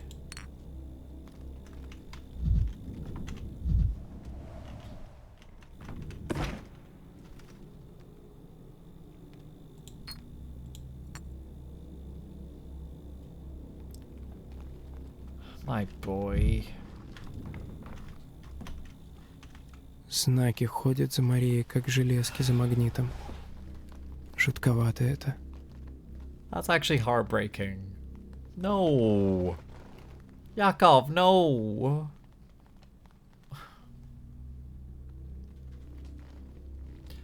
I'm so sorry, Doctor. So much work to do, and I slipped. I feel terrible letting you down like this. Do not reproach yourself, Jakob. You've done so much for the hospital these days, for people and for me. You've more than earned a respite. We both know, Doctor, that a respite is a respite no one comes back from. I'm not resting, not just yet. As long as my legs still hold me up, I'm working.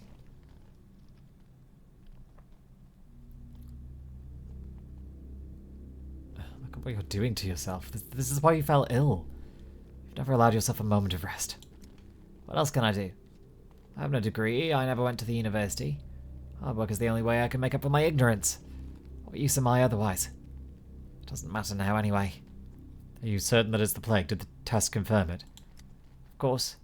I test our orderlies daily. They walk the infected districts all the time. Even with masks, there's no guarantee. But I go nowhere, so I neglected to test myself for a couple of days. Today I did. There it was. Positive.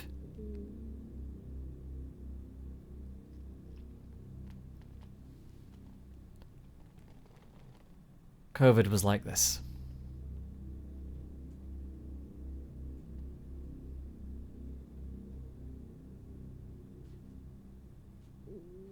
I had colleagues.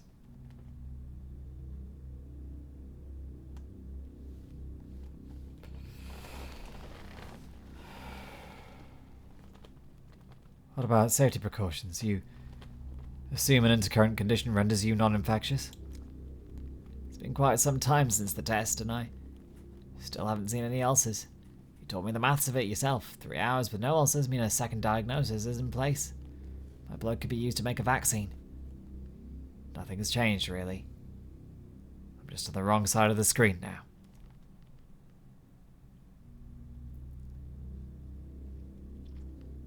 Before saying that nothing troubles you, please remember how much I detest patients that are too patient for their own good.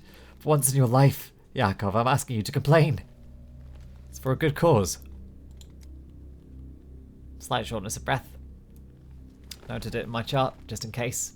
But it might be my imagination. I might have been exposed to some chemicals here, or developed an allergy.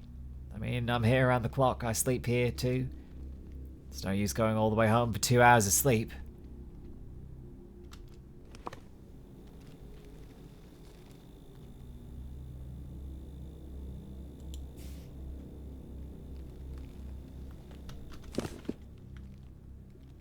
Yakov, you need a proper examination. Is he always this thin? With this job, you'd lose weight without any diagnosis. Still, rapid weight loss is alarming.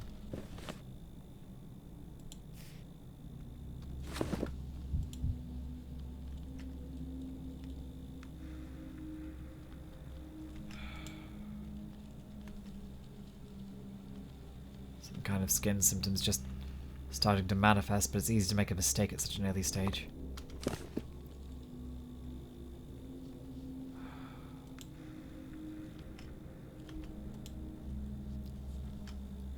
It's hard to say.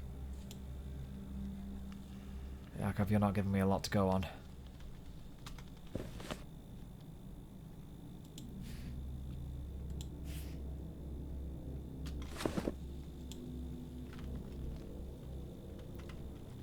Больно выдумки хитра. I've come to realize being a patient is a job in itself. A labor of idleness. I never expected to be doing nothing to be such exhausting work. Let us take a break from it and do something useful like discuss your symptoms. I had a dream, Doctor, just the other day. I was answering your questions. It was an exam, the one that would allow me to become a real doctor, not the amateur that I am. They say dreams hold truth, and here I am, answering your questions. Yeah, this is a different sort of test, isn't it? Let us not succumb to sentimentality. Now's not the time. Just hope the vaccine is ready in time. The skin lesions on your hands, are they chronic or new? No, not chronic. I've never suffered any skin conditions. I've noticed these patches while searching for plague ulcers. I've seen enough of those to know these are different, but I'm not sure what they are, so I'm waiting your verdict. I must admit, having to diagnose my own assistant is disorienting. Give me a moment. I need to think.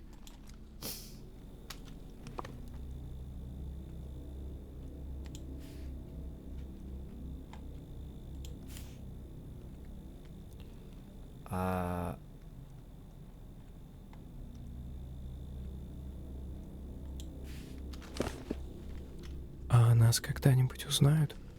You've noticeably lost weight in mere days. Have I? Suppose I haven't had the time to sit down for a meal, but you're right, Doctor. My clothes hang loose now on me. They were a perfect fit just a week ago. I chose my best suit for this post. I wanted to look the part.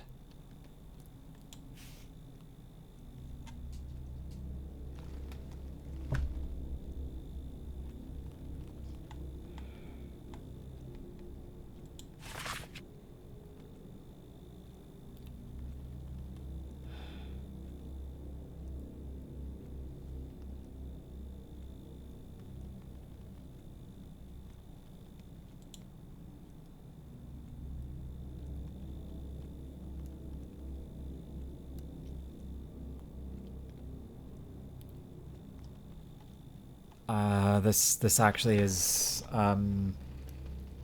genuinely prodding out some old memories I didn't even realize I still had. А нас когда-нибудь узнают?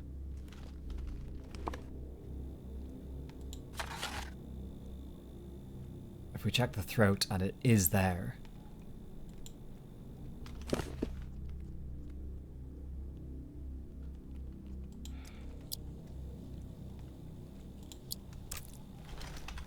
Then we know it's not consumption and I've got it wrong.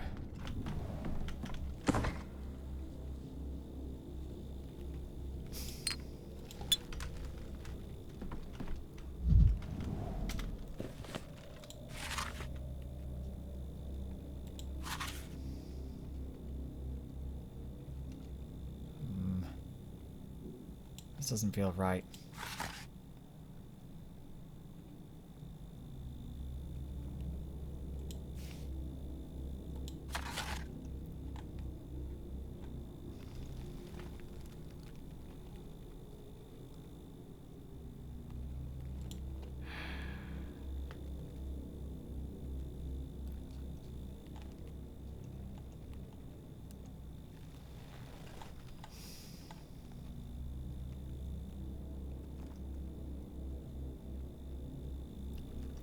I don't really know what to make of this, honestly.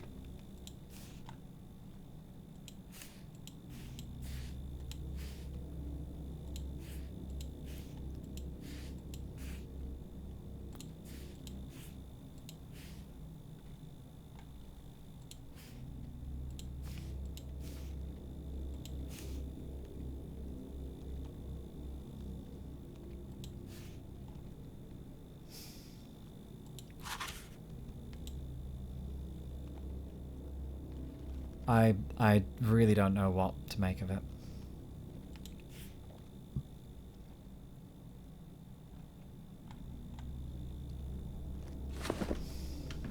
Fine.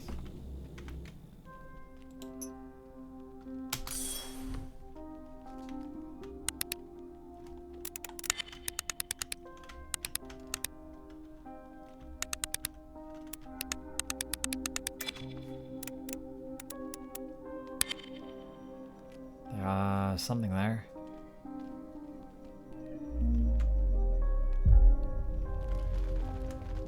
Okay, it is in there. So it's not consumption.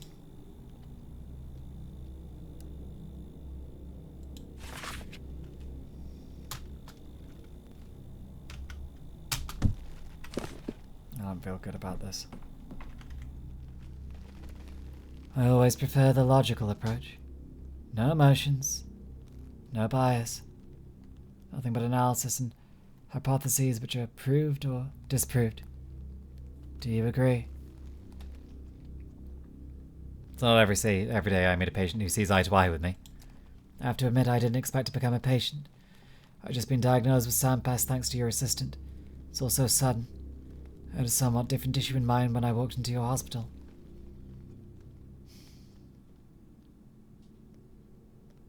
My condolences. What brings you to us?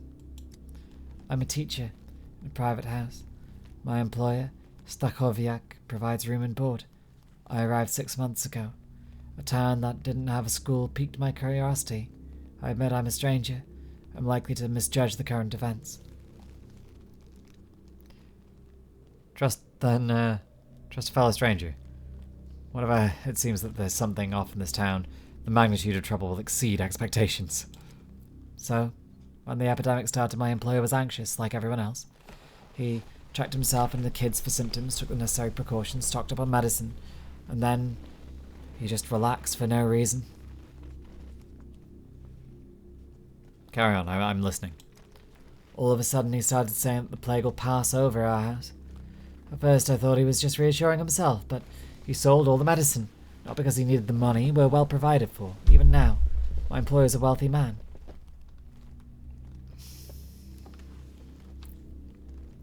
This sounds suspicious.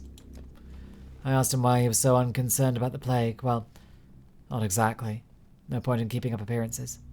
I started moralizing, showing off my humble knowledge of biology, trying to persuade him of the threat that persists. That riled him up.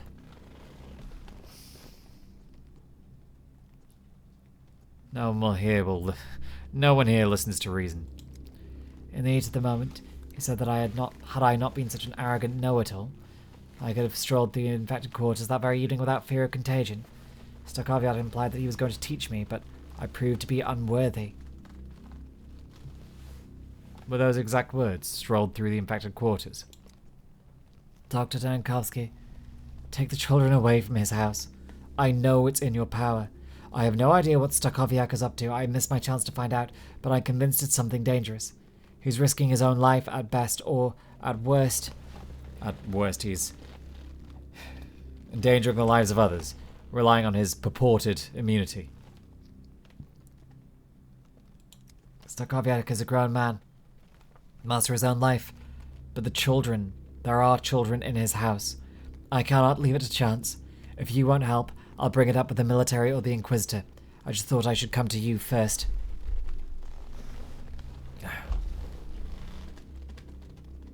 You've come to the right person. I will find out what's going on with your employer. This is in my best interests.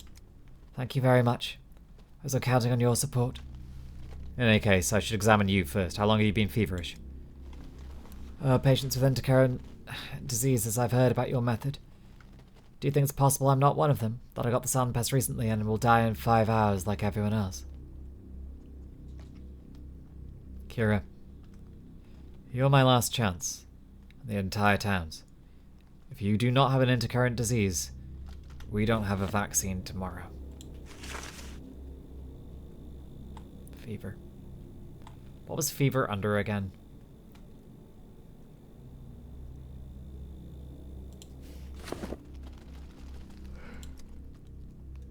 So if your assistant is mistaken, the town is doomed. This is terrible. Concerning the fever, I've had it since morning. I need to examine you. Fair skin. Spots, same as on her face, it seems. Pallor. She's very pale.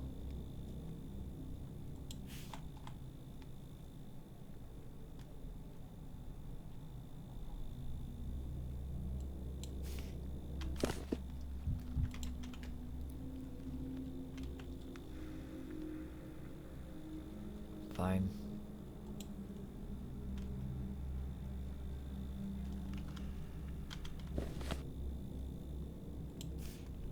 Don't really know exactly where that is yet. Fine.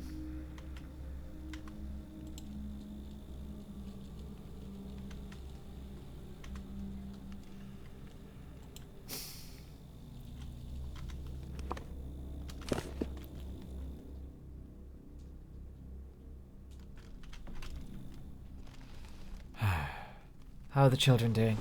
I don't care if they steal sweets and forget to brush their teeth as long as nothing worse happens to them. Let's focus on your personal story. May I ask you some questions?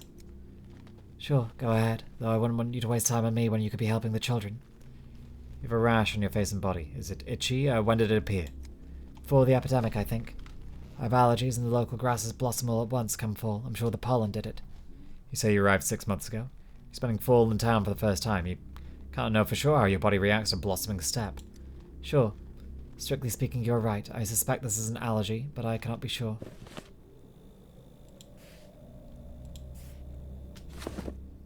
Have you noticed how pale you are?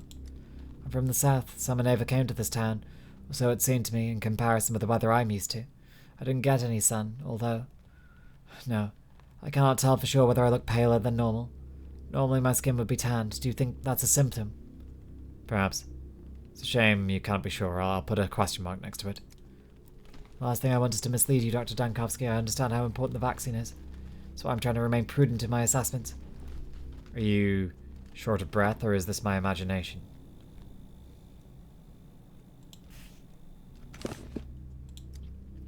I've had this problem since I was young. When I get very anxious, I might have trouble breathing. I read about this. It's a common condition, more psychological than somatic.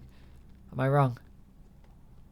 You're saying this is a typical reaction? Then it's not a symptom, I guess.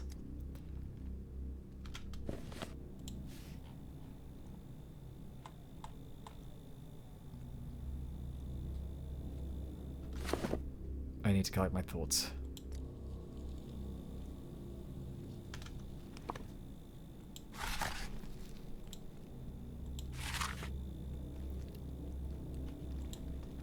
Okay. We don't have enough time for doing this. I'm sure that these diagnoses are probably wrong, but I don't have the time to waste.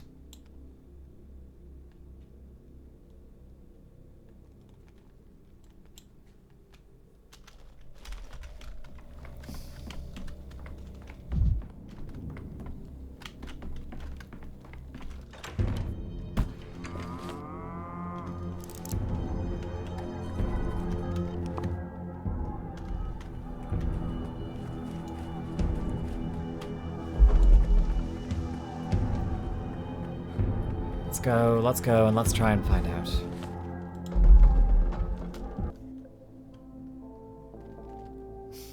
We'll be swift and try and see if our diagnoses were correct or not. Come on, move a little bit faster, Dankovsky, please.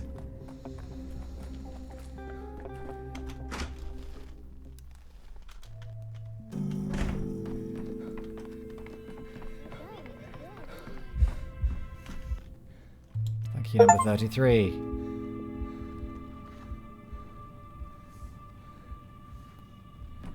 Good. Protocol 10 is active. Oh boy.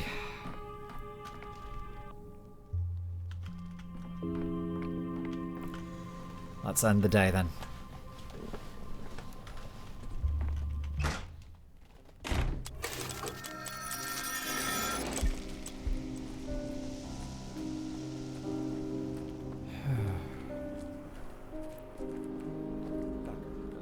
13-я.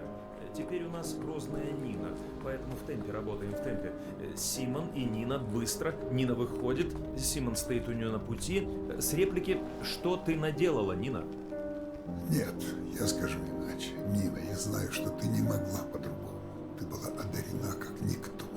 Ты умела менять материю, ты вдыхала жизнь в вещи. Ты хотела прорыва, но ты не была умна. Ты прорывала законы, а прорывать можно только себя самого. Что ты наделала, Нина?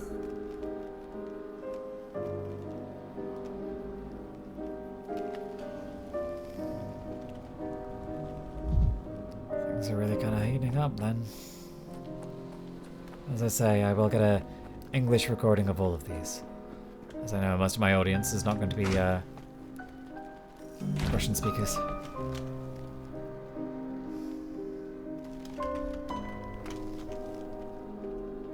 Well, we're about to lose all our matches, but oh well.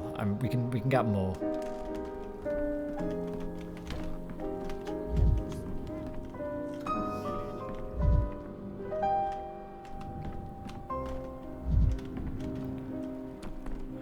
Okay, Protocol 10.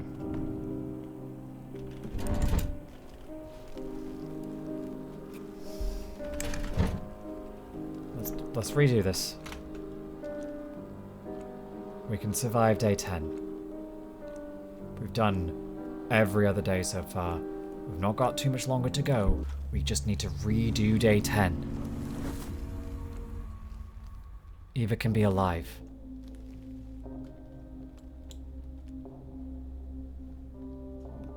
All we need to do is just make sure she stays alive.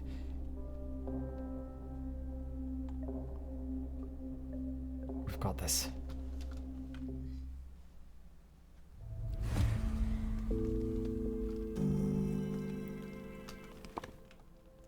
Okay.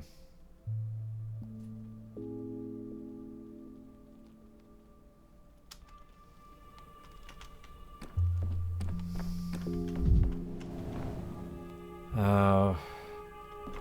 Of course you're here. You know that to defeat your enemy, you must look him in the face, right? Lift your visor and look him straight in the eye, if you're a knight.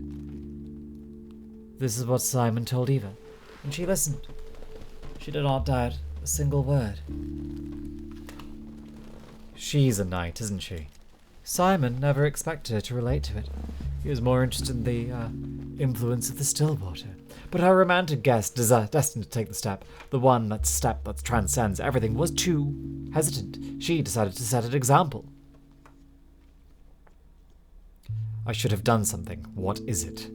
She climbed high, not on the polyhedron. She thought it inappropriate because the polyhedron was not created for her. She climbed high on the cathedral, which stood forgotten, and stepped into the embrace of the wind.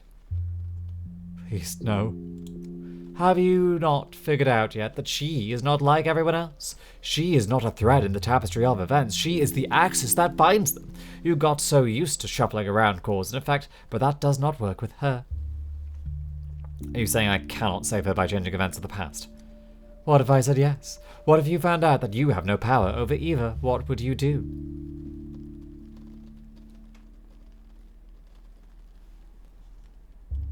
I'd find a way to save her. Do you hear me? If there's a way to save Eva, you shouldn't be looking for it in the past. You simply cannot rewrite her actions. You'll have to experience them. Witness them. Then I'll relive day 10.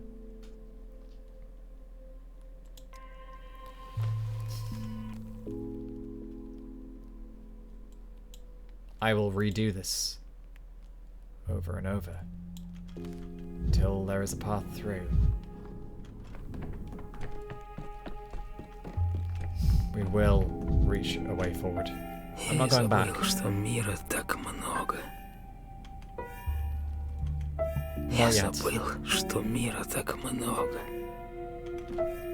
Not yet. Oh, we have a duty to attend to.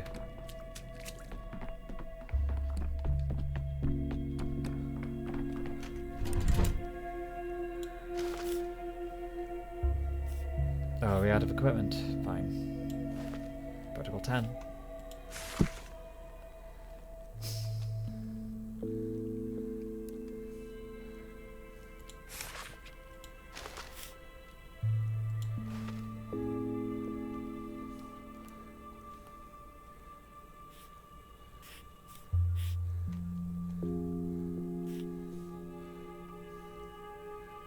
I don't really know how to get rid of all this unrest, to be honest.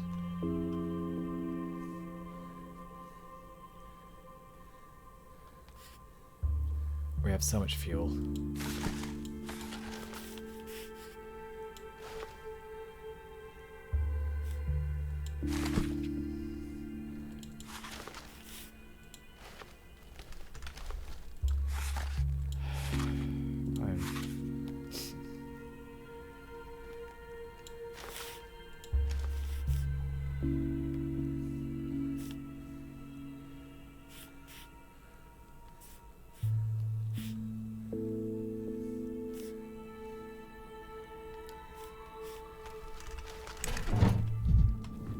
Fine, I think that's gonna have to do us for now.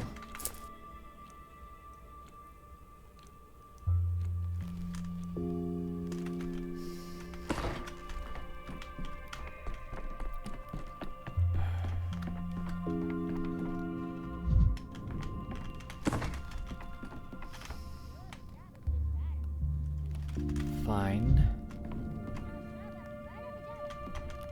And there's nothing else here. No. We just need to get it going. Get on with the day. Oh.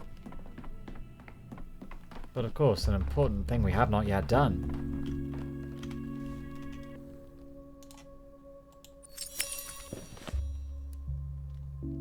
Shardies, gather ye here.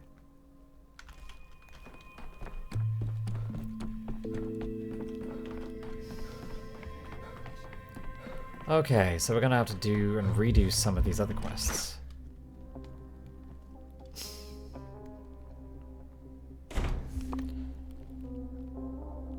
Maria's Secrets. Let's do that first.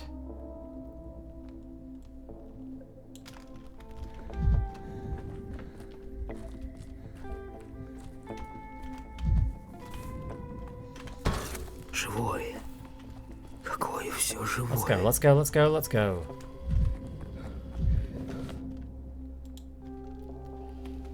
We have the capacity to do this one.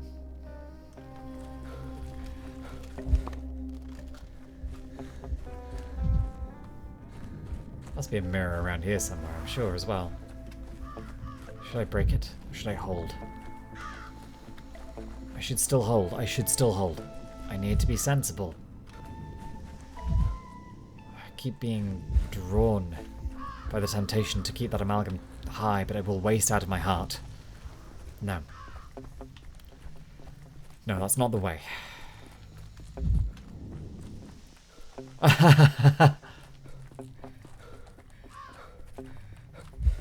As if to tempt me.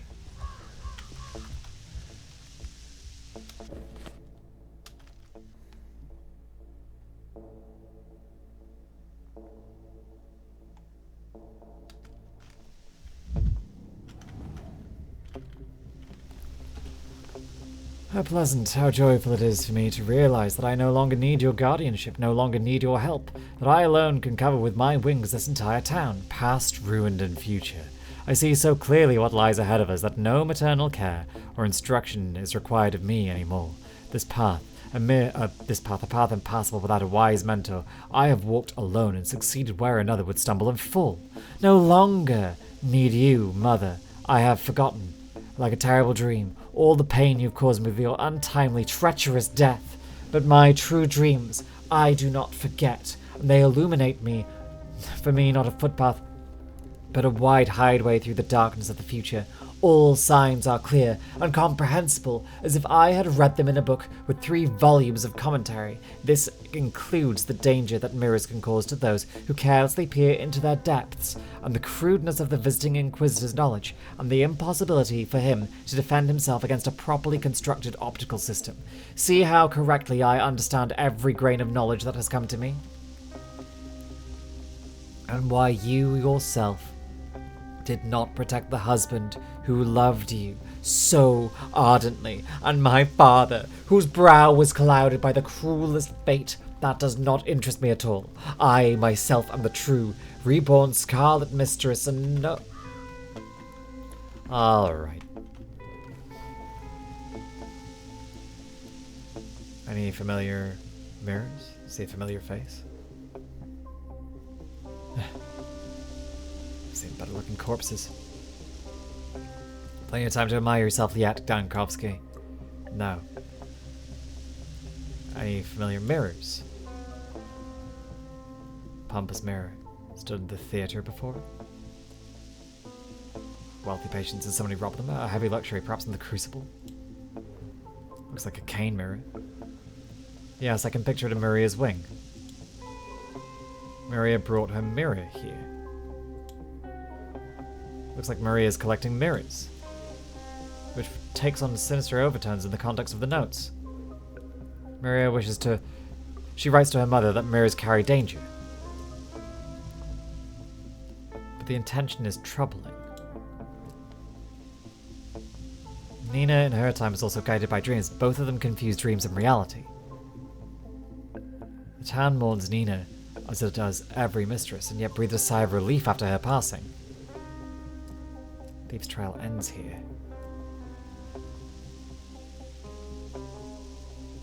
She's known for her hot temper. Tradition dictates adults avoid sharp objects. Could this be children?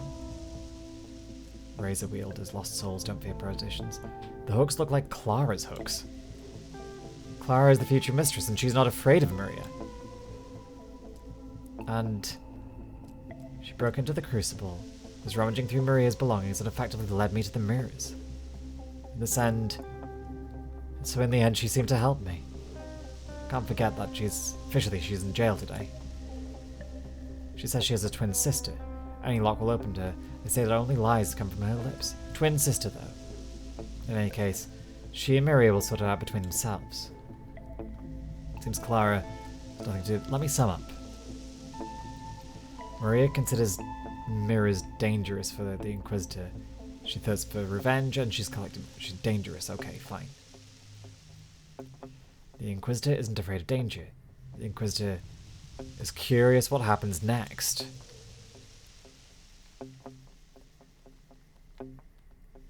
Maria is plotting something wicked and she should be stopped. Or is she right? I don't like the Inquisitor, but I don't know. It's not too late to speak with Georgi. Wow, that's a useful cache. I've been wittering on about mirrors today, and there's more. There's loads. Let us not break them willy-nilly now. We have a job to do. We have a past to reckon with. We have a girl to save. And we can actually save her. We can actually do it. We can do this. Okay. We're so back. At some point it will be so over again, but for now we're so back.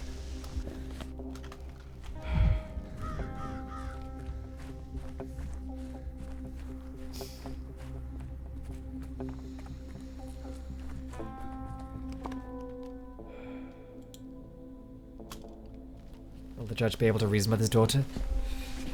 Not his daughter, his niece. Wow.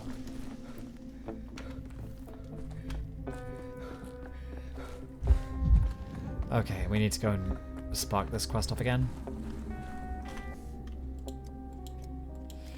The people talk about fucking being and nothingness. Alright.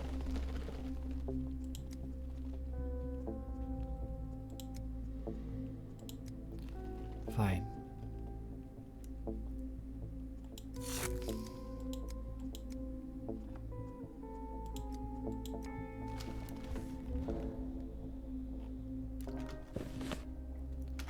Here we go. Now we're getting somewhere.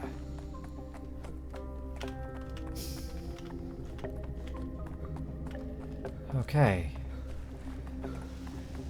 This is beginning to work.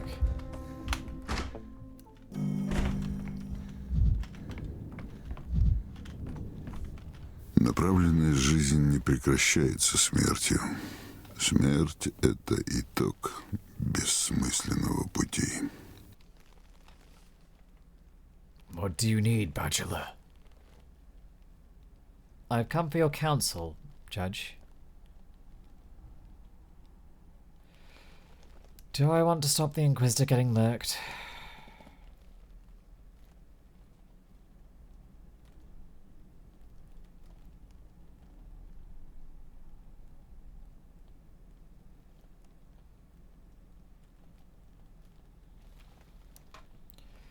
Do I want to actually stop him dying?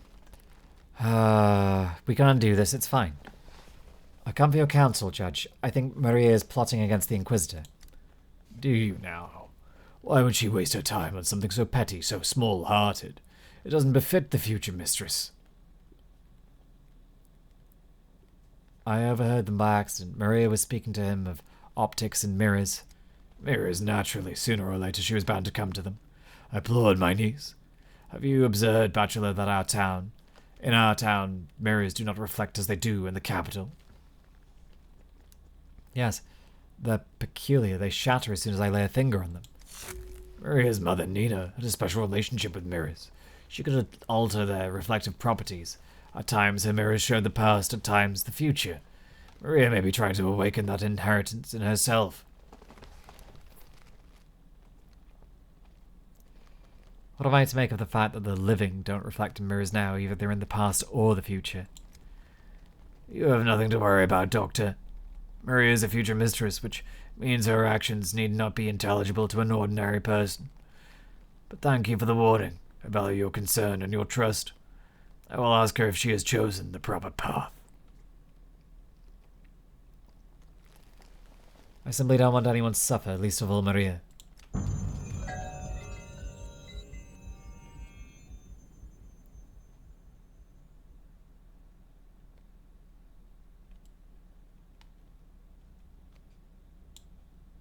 I also don't have a lot of faith in this. Right. Next stop.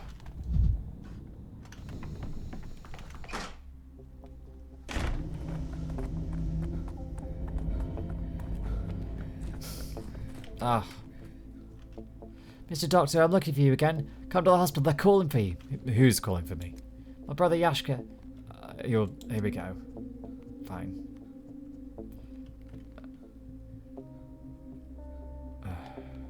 Fine. I am the best name there is, right? Everyone's puffing up, making up clever names. Wait, I was right at the start. Me and Yakov. Whoops. Agreed. Wonderful last name. I envy you, and your brother, he's proper sort. That's what I'm saying. He says you have to go to the hospital. There's something there, something terribly scientific, something scientifically urgent. I always thought science was about gathering dust on shelves, and yet Yashka, my brother, says it's urgent. I'll hurry.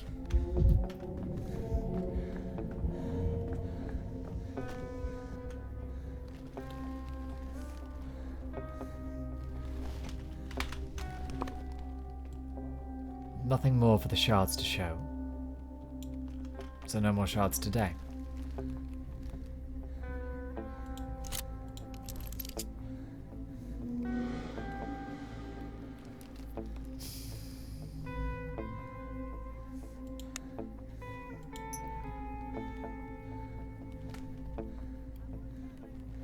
Huh. I'll need a lot of bullets before the day's end because of that deal that I made. A lot of bullets. Hell of a lot of bullets.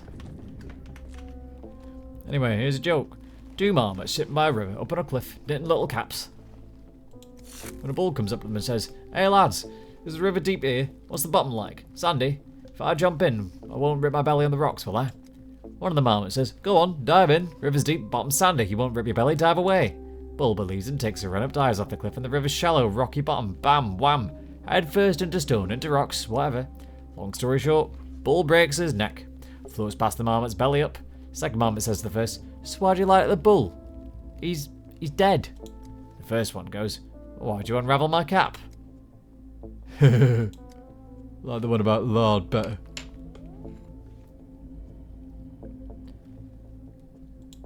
Well, to each their own. I like this one. It's got moral to it. Something lofty. Educational. Don't know the crossing, don't ask strangers, eh? No, that's not it. See, it's about us. It's about people. How do I put it? We go around doing rotten things to each other. Why? If we didn't, everyone else would live just fine. But we do it anyway. Why? Because someone's always gone and unraveled someone else's cap. You see? You're talking garbage. The joke's the same. Garbage. Not funny at all. What's the situation? Oh, Doctor. Oh, forgive me. I didn't recognise you. Reporting. There have been disturbances of public order. 4 brawls, 2 beatings, and 1 drunken rampage. All disturbances of public order have been duly dealt with. Otherwise, we continue to uphold order and sobriety. All's quiet. Custodes passis. I don't get the impression that order is... I don't get the impression about order here, but sure. Let's go.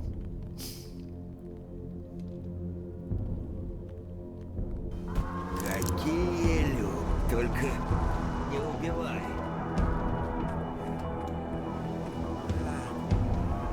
Не убивай.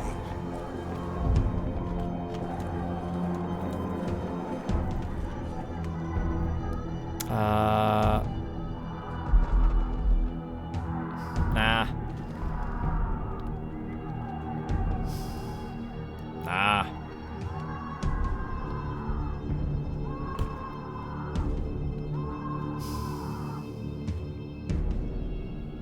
I don't really think any of this is of any value to me.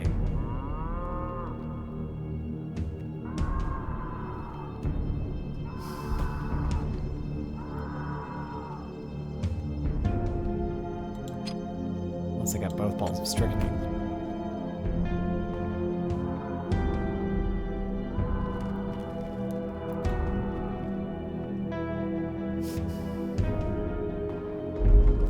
But even then, no, that's not worth it. Nah, no point in that one. Вот не ждали. Только брат. Don't try it.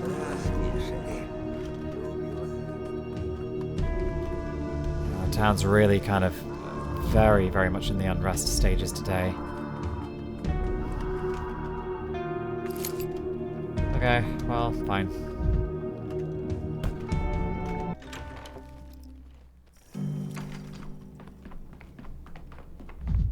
Hello, Yakov, what's up?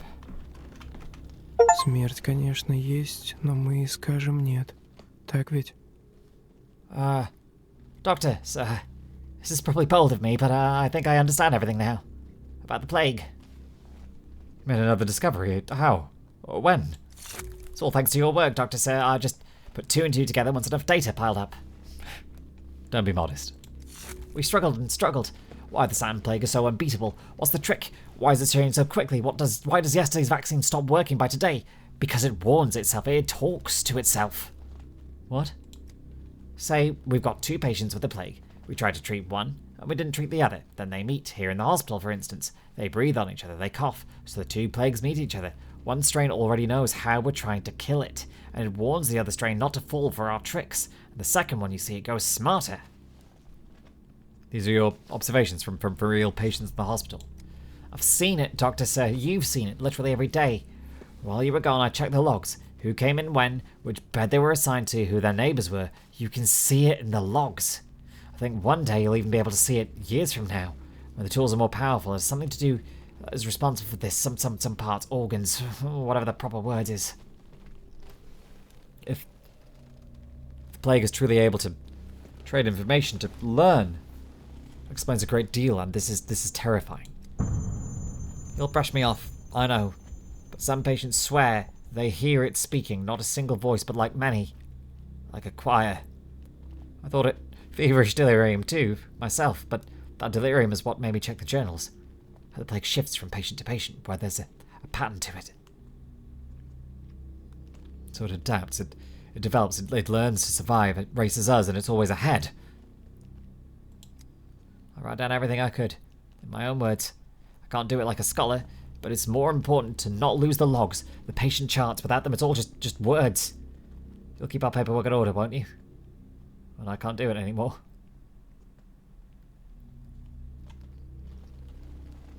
Yakov, you can't imagine how sorry I am. But you won't live to see your triumph. Your portrait in textbooks. Oh, stop it, Doctor. What portrait? What matters is that this knowledge is useful to someone. Let fewer people die. If not here, then at least in the future. I don't need anything else.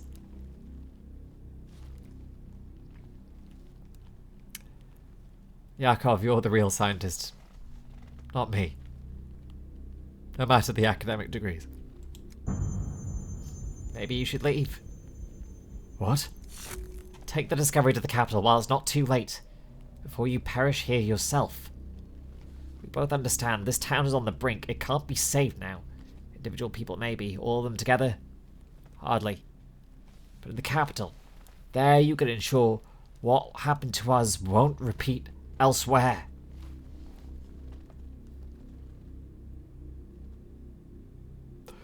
Whatever happens, thank you, Yakov, for all you've done for me.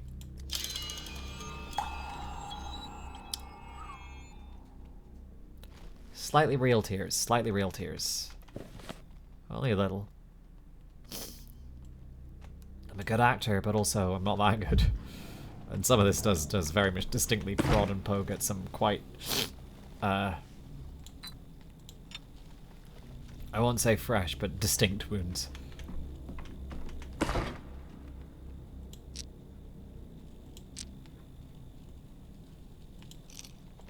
We'll come back here, because we're going to need this later. I'm not going to use that for a while. I'll keep that here.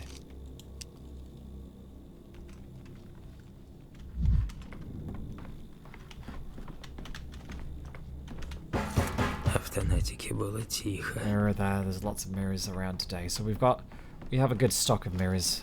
We've got a lot that we can do. I had a lot of colleagues through COVID, and most of us were okay, but some of us were not.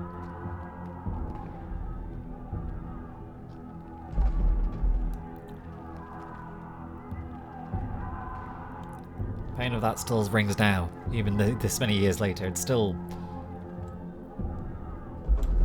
fresh in a way that's unexpected.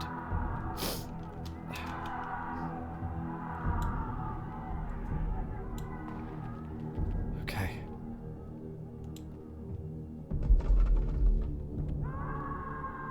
Plague is undefeatable.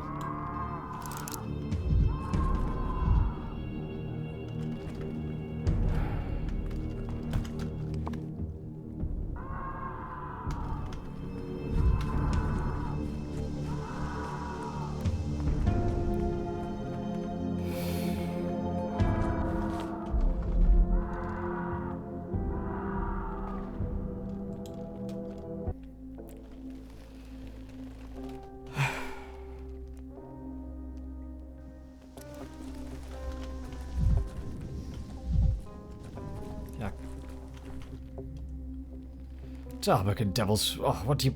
Oh, forgive me, Doctor. You gave me a fright. That was them again. What can I do for you? Them again? Who are you talking about?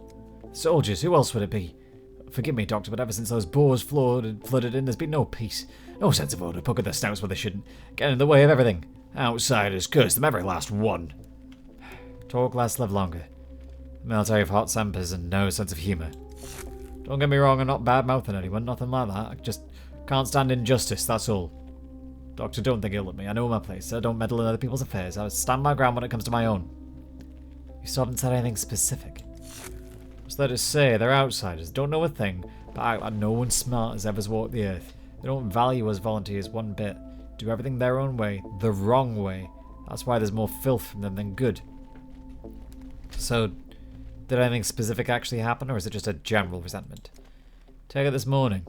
We grabbed a masked order, whole sack of food on him. Did any of it come our way, Doctor? Fish, bread, anything at all? Not a scrap. The idiot handed it all over, every last bit, saying not allowed. Those Tarbuck devils, it makes my blood boil, Doctor. I see. The soldiers are your reason you're not getting your share. That complicates matters. Doctor, you got it all wrong. We're working for nothing here. Scraping by on whatever we can find. If someone overlooks a little something, who's to blame? I don't want to hear any more of this nonsense.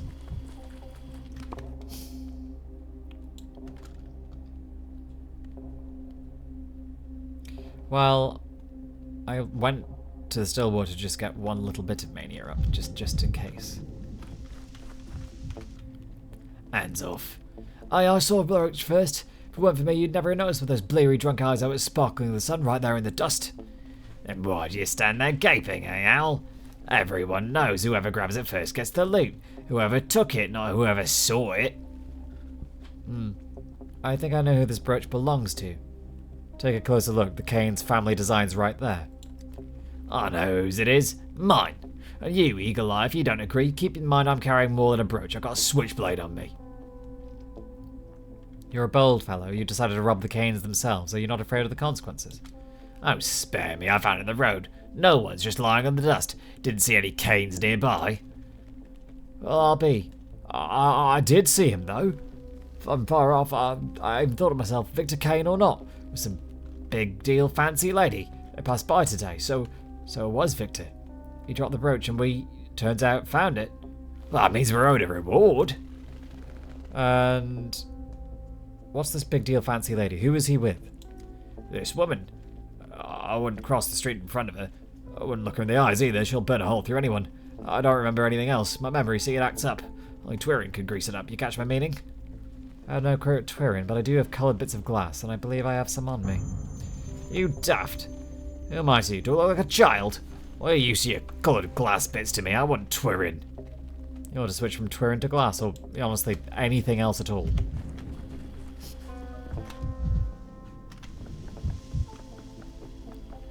Mirrors are missing from other places, but we know she's here.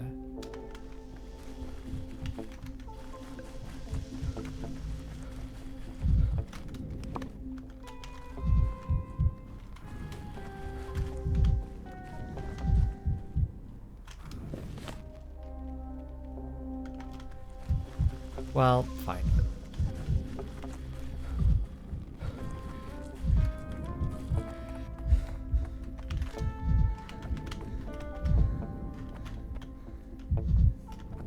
Kids.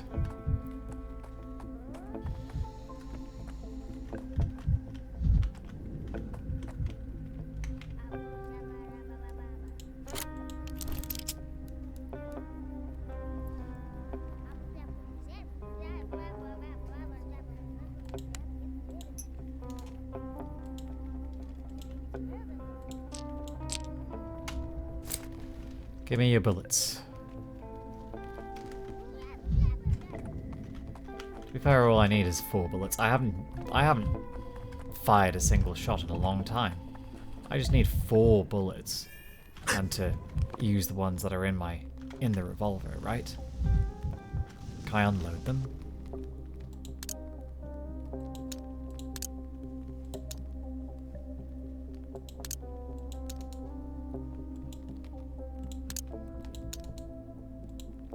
No, I can't.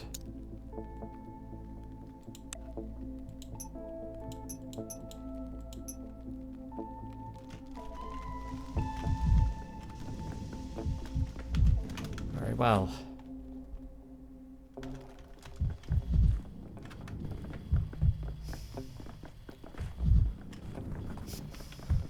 So the game is telling me to get the glass shards and to go over here with them.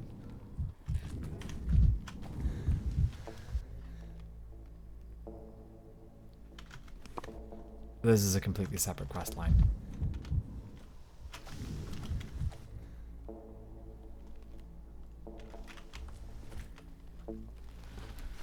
Alright, kids, what in the world are you doing here? Trying to burn the... So, it's children with fires again. What in the world are you doing here? Trying to burn the town down? Don't interfere, old man. We're having a duel. It's a serious matter of life and death. Assume your position, jackdaw. Not in the town, but I sure wouldn't mind smoking one douchebag in particular. Stay in my line of fire, Alec. Fireworks are a rather unusual choice of weapon for a duel. May I inquire what you're fighting over? I was the one who found these explosion tubes, and she wants to take them. It was me who found the creative rockets. Me. But you'll go around telling everyone to do all loot again. That's just not fair, Alec. Ah, I see. Children found treasure and are fighting over the spoils. Why am I not surprised? Please stop pointing those tubes at each other. You could lose an eye that way. Well, I want to get him right in the eye. He's always stealing stuff from me. It's all for our cause. These rockets aren't just for us. They're for everyone. I keep telling him we need to get them to the tower, arm ourselves, and bring the fight to the soldiers. So that's what it is. I'm sorry to say, but fireworks are unlikely to make good weapons, children. The soldiers have rifles, real ones. But it says danger on the tubes. Thought that meant they were weapons, aren't they? He's right, Jackdaw. These sticks are kind of stupid. They just shoot light instead of bullets. Where'd you get these fireworks anyway? The theatre? Where else? In a crate on the balcony. The theatre is a hospital now, with plague victims everywhere. Are you completely insane sneaking around there? Besides, has a crate of fireworks really been lying there this whole time? How did I miss it? I just have an eagle eye. Nothing escapes me. That's right, Jackdaw. I found him, not you. Why'd you blab, idiot? He'll take the fireworks, and what we're going to shoot the soldiers. Please don't shoot anyone. Don't point them at the soldiers under any circumstances. That will end in disaster. You won't be able to harm them, but they will return fire.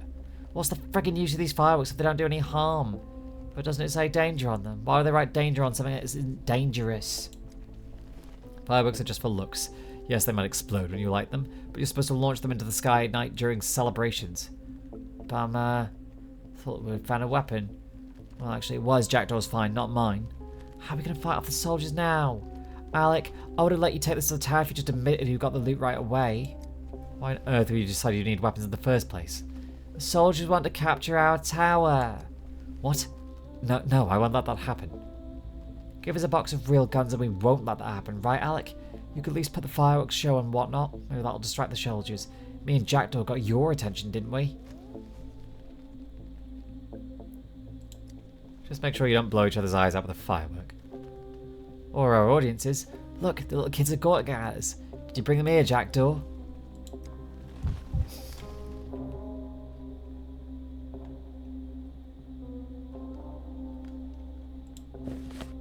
Okay, we're going to have to deal with the explosives in the hospital situation. That's a problem.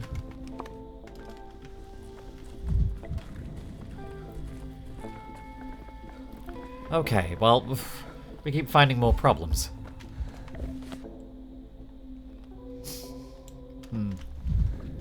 Okay, let's go.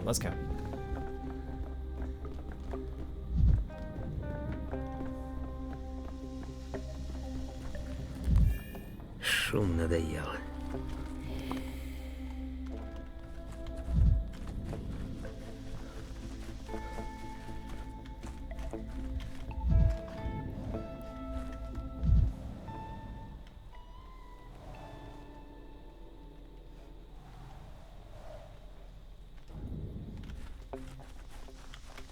Do I have to climb the tower? Is that what it wants?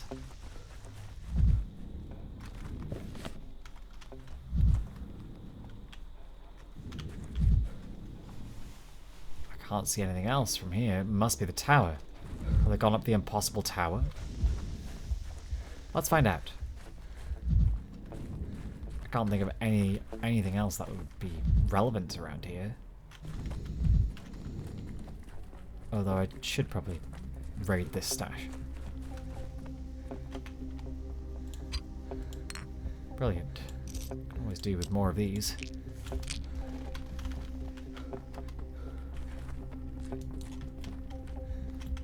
No. Fine. I can't work out what this quest is going to be.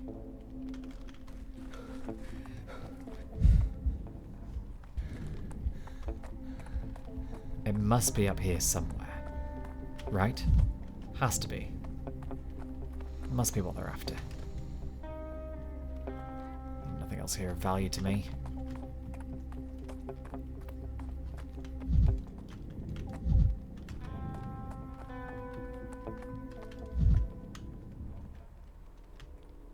I could just jump. Suicide, Dankovsky? That I'm becoming.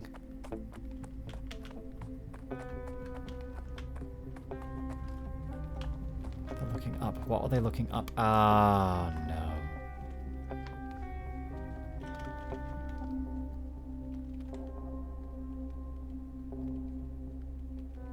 Oh dear.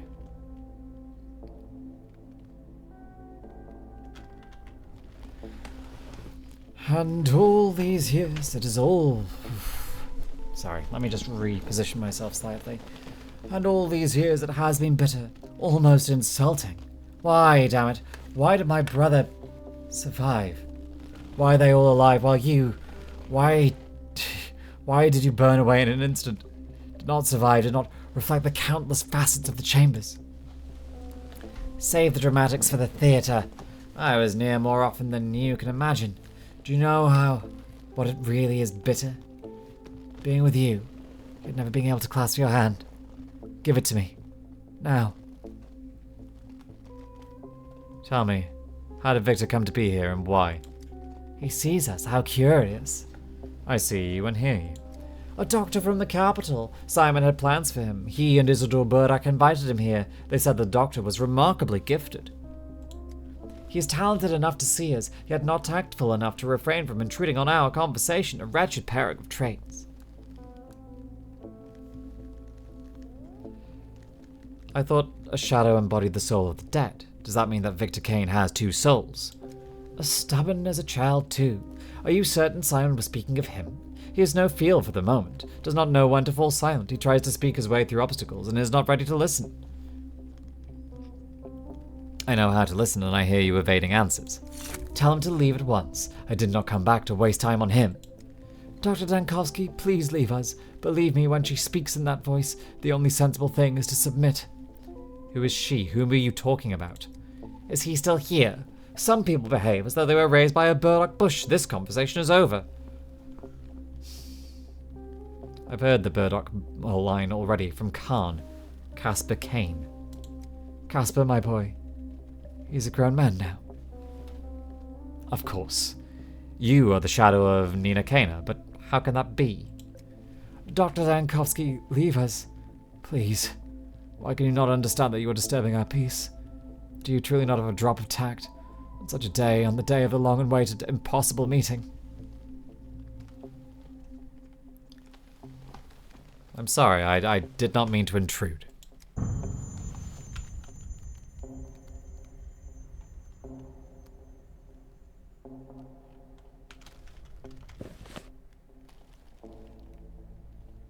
Oh god, who?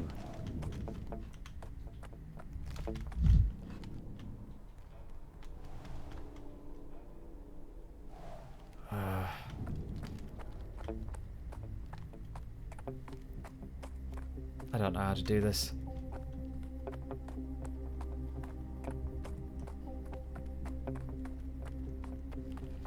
Okay. Who do we entrust him to?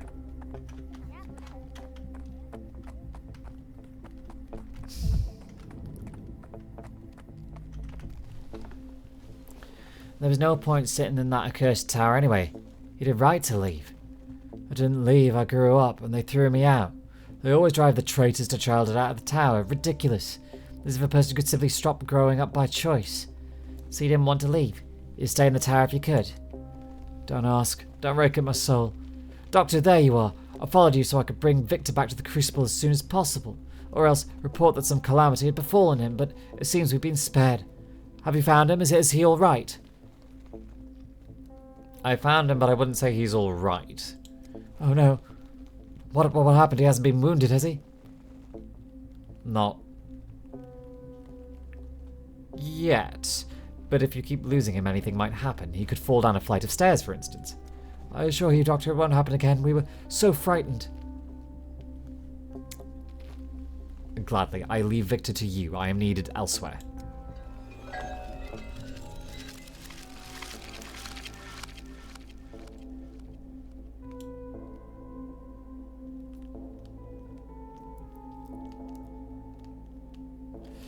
A soul and a half knowingly told me that there are now two souls in Victor's body. The tales remarkably line with my observations.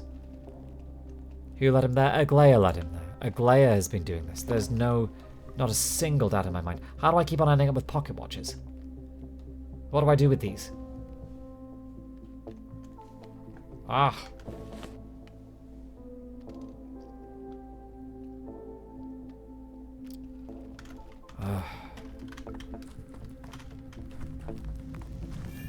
Город шурчит. Fine.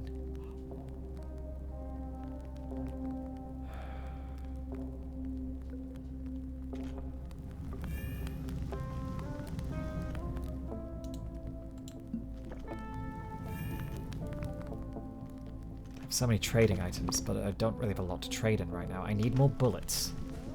I need a hell of a lot more bullets. I've only got 2 and I need 10.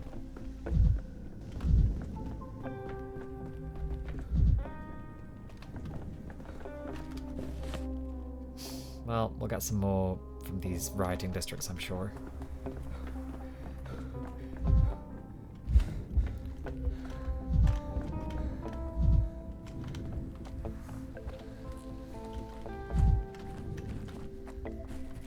Oh, kids. More. I want more. Did you see how the sky lit up? That's so wild. Well, look at go boom. We should go to the warehouses, give the Not King gang a scare. I'll give the Not King kids a scare. What do they do to you? That might be better for us. They say the Solonahas have taken over a plague house in the Crude Sprawl, and they want to round up the kids from the tower there. They'll lock them all up and die from the plague. No, what do you wonder about? They're making a shelter so the kids at the tower have a place to live. Kids from the tower live just fine in the tower. Why would they need a plague house? Stop talking nonsense, small fry. I know what this is about. The Dogheads really don't mean any harm. They even asked me to be their witness. Alright. Interesting, but not helpful, though. Ultimately not useful for what we need to do next, which is... He had nothing. I don't think most of these kids had very much. Does Griff still have bullets? I know he's not at home anymore. Oh well. Bullets, bullets, bullets, bullets. Probably not going to need the bullets necessarily.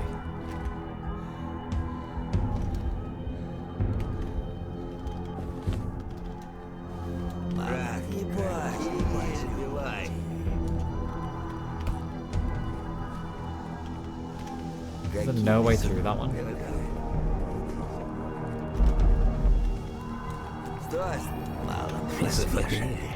Dankovsky. I've got to go around. Слышь, доктор, прости.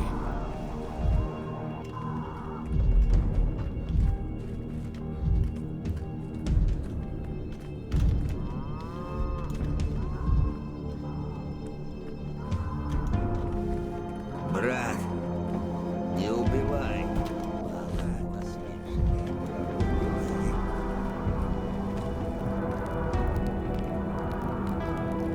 Why does no one have a single bullet in this town?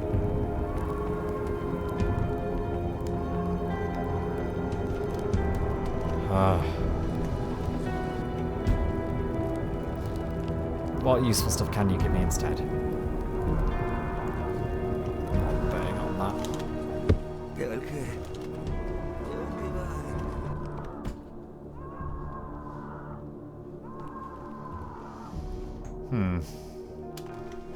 Fine.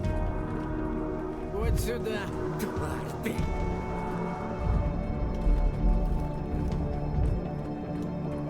Только не убивай.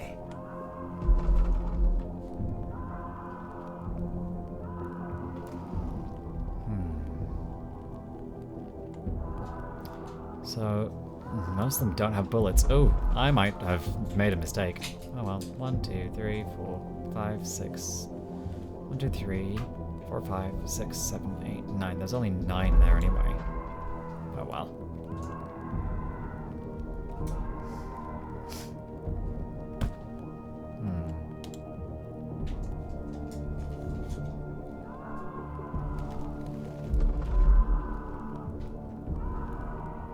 Okay.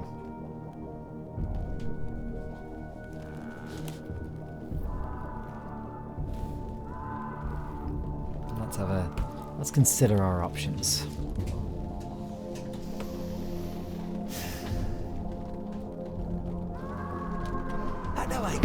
Oh, fuck off. Кипит, трещит, скрипит. Нет патронов. Нет патронов?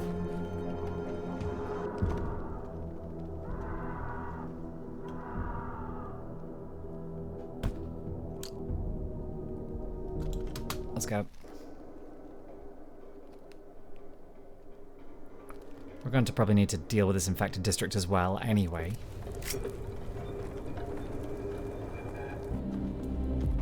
Ah, yes. Каждый скрип, как выстрел. That's another thing to be doing.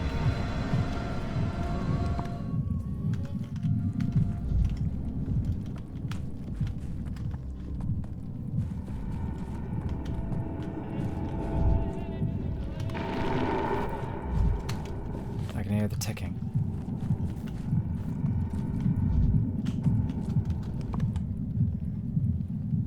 It's faint, but I can hear ticking.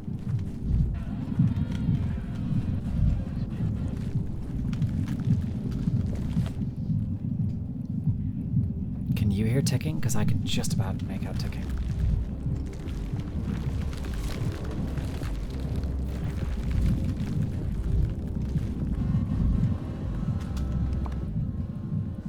It's faint, but I know it's around here somewhere.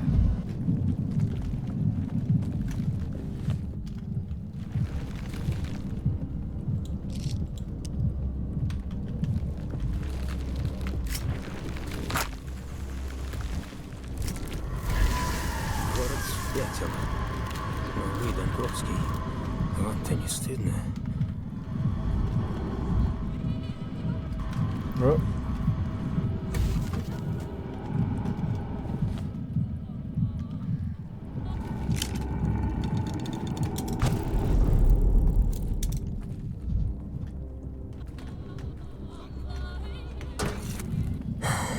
Тишины бы.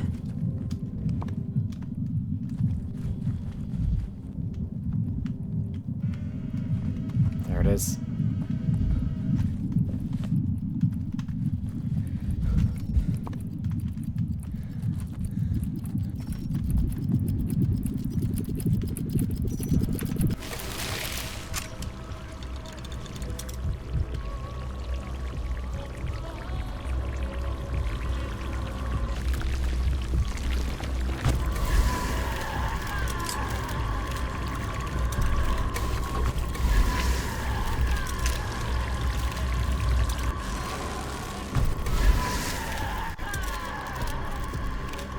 Oh, she's very aggressive today. Very, very aggressive indeed.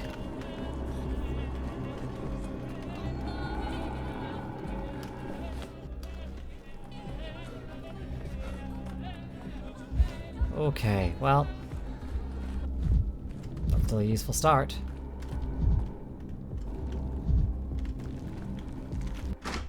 Ah, okay. Progress.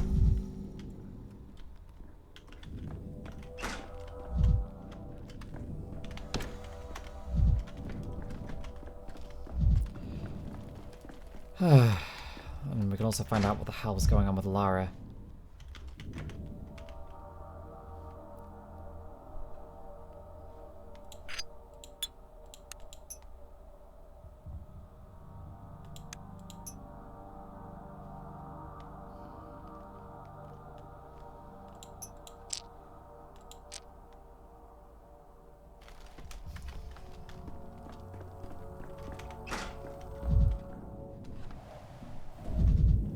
Okay, he's dead. You're the orderly. Why are they only sent one? I asked for two at least. I'm a doctor, Daniil Dankovsky. Why would you need orderlies? A doctor. We've no need for a doctor, as you can see. Need orderlies to take the body away to wipe the blood. Well, what's happened here? Who's done this? Have you caught the killer? Catch her, my foot. She's just bumped him off right here, threw her two-shot down and turned herself in. We don't need no detectives for this one. Everyone's sort. We're taking her to the cellar. She's in a cell now. What did she... Can I talk to her? I'll tell you, she's in a cell. Wait, stop. Who do you think you are, Coming here, sniffing around.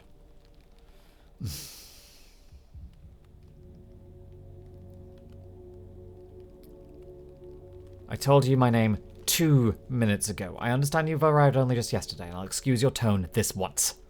Oh. It's you. Bacci Dankovsky. The Jambles spoke of you. Sorry for not recognizing you. Though you'll be rich, they say. Rich? Hardly. I've been in this town for 9 days and I haven't seen a single coin. Oh, no. Don't make me depressed.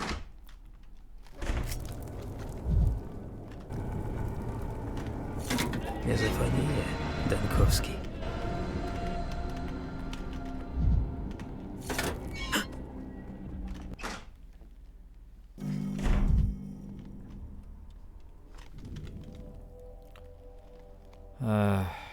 Okay.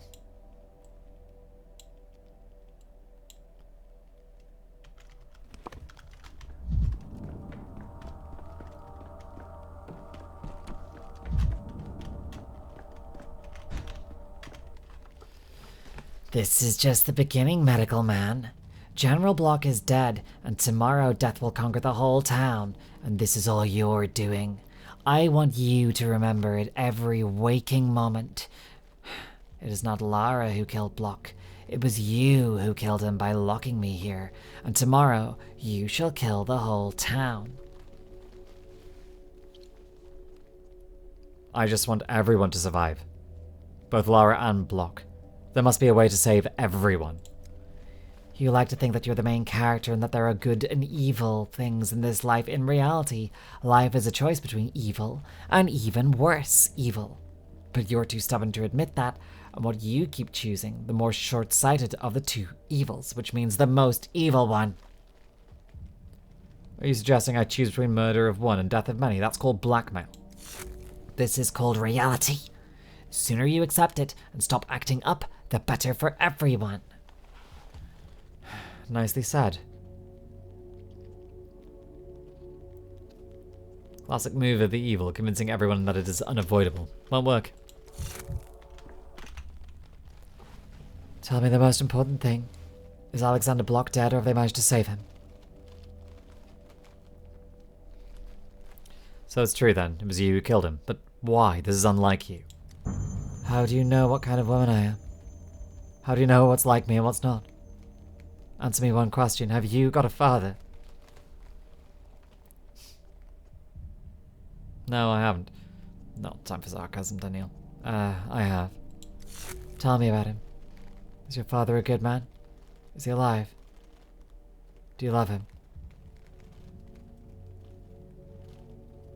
I dare hope he's a good man. I never knew him to commit any atrocities. Would you like me to tell you of my father? He used to love maths. I still remember him sitting on the veranda in the evenings, writing formulas in his notebook. He used to say he loved their beauty. He used to dream of a university career. He wanted to teach, but times have decided otherwise. The motherland called him, and he answered the call because he thought it was the right thing to do. This was how it should be. And then, his battery was assigned to the Karstic forts. Have you heard of the Karstic forts? I have. It was a day of shame. My father was the captain of an artillery battery. They talk a lot about the forts now, but they're always omitting the ugliest, filthiest details. For example, the matter of our troops launching artillery strikes at uncharted territories. Upon receiving the order to shoot at a town, my father required the headquarters to provide recon data, a confirmation that there was no civilians inside. You know what they told him? That they had no time for that, that they needed to catch the enemy unawares. My father refused to follow the order.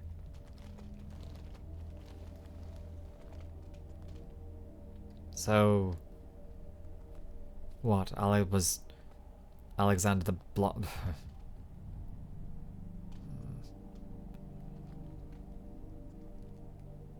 So what? Was Alexander Block to blame somehow? You're not listening. The man who gave the order to have my father shot for insubordination was Alexander Block. To this day, it remains unknown how many people died in those barbaric shellings at the forts. The military never talk of such things like that, because the ends justify the means.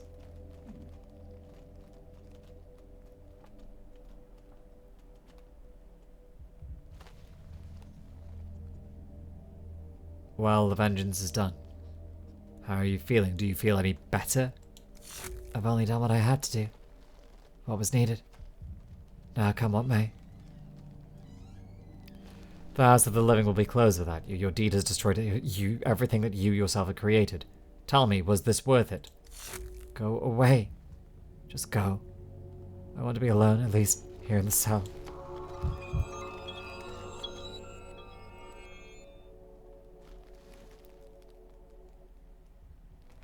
Dissuade her from the rash step. We can dissuade her. I don't want her to die. We can dissuade her. I don't want her to die. I can save Eva. She does not need to die. I can stop the Shabnak. I can fix everything.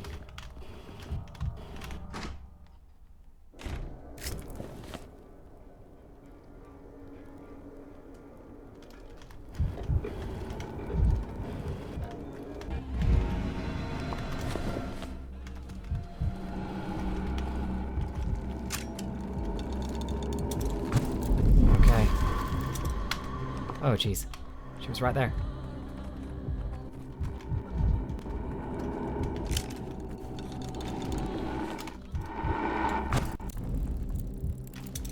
Well, something bit me.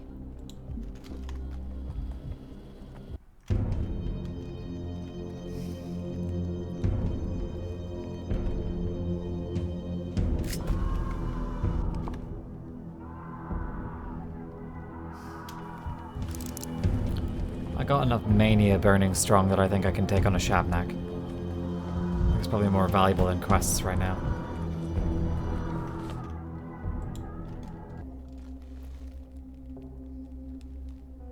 I think.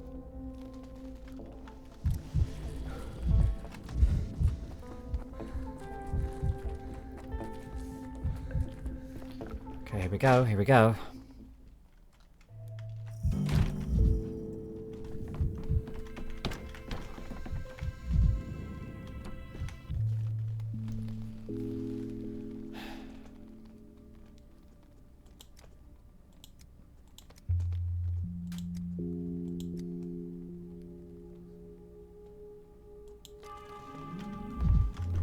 We've already had that conversation. Wasn't helpful.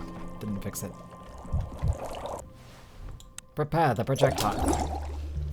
In Lego City. that is pretty much that is what this game is, right? If we consider the doll reality from Pathologic 1 to be the real reality, where the powers that be, the children playing with their dolls in the sand pit, are the town. The town is just an imaginary child's game of dolls. That theoretically means that this is Lego City. Or the equivalent.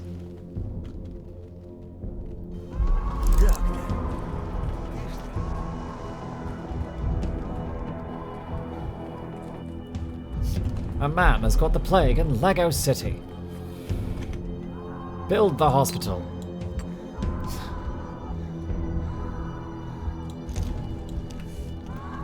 Watch everything go to shit.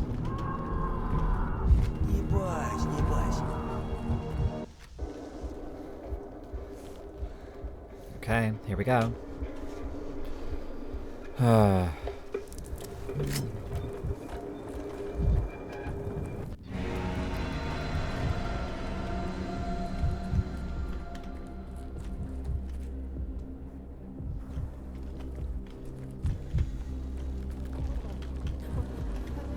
There's another one over there. Okay.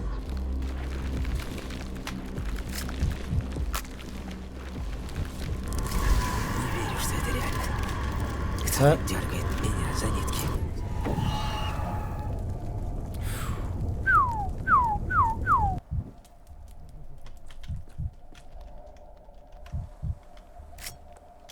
Luck. Luck has finally been on our side for once.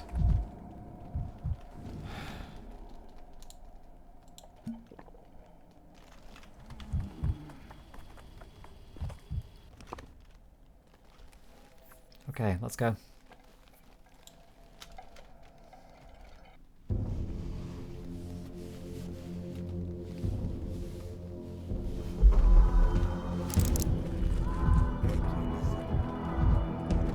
We need only defeat the plague once more. Fuck off, man. Не так быстро. Что-то во мне замолчало.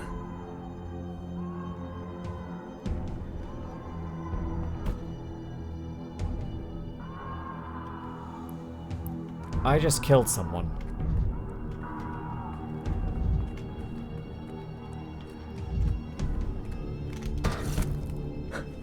Каждый скрип, как выстрел. I didn't mean to.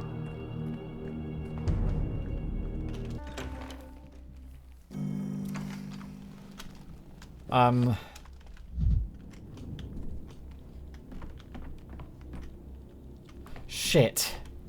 I mean...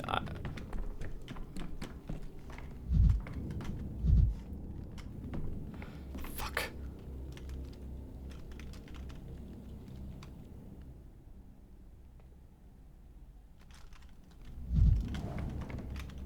What do I do with this stuff? I guess we just talk to the orderlies. Fuck. I just erased him.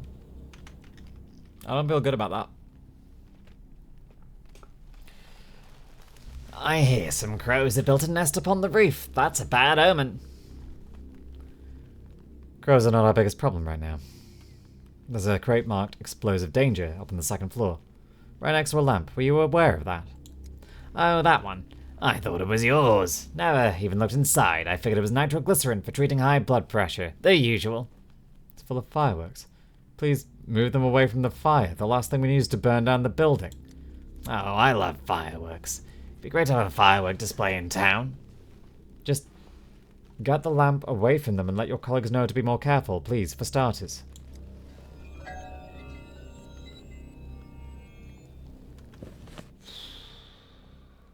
mean, I guess that's one thing.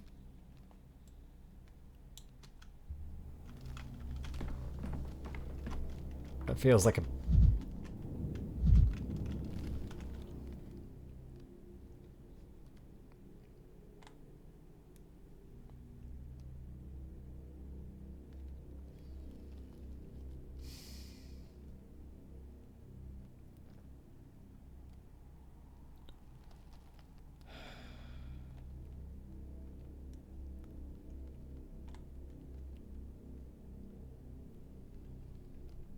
I don't think shooting at the soldiers would be a good idea. I didn't mean to kill that guy. I really didn't mean to.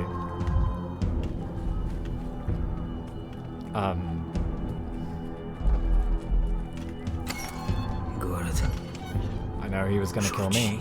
I just wanted to brandish the weapon. I thought I had... My trigger finger slipped, genuinely.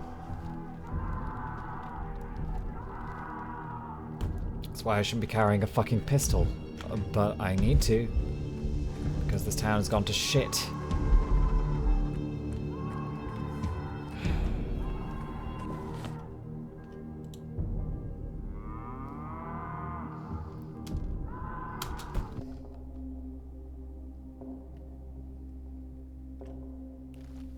Okay.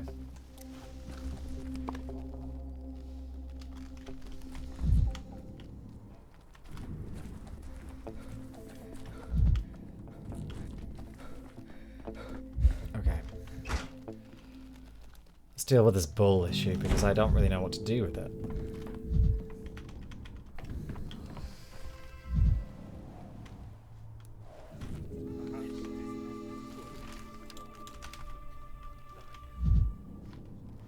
I don't know what to do at all.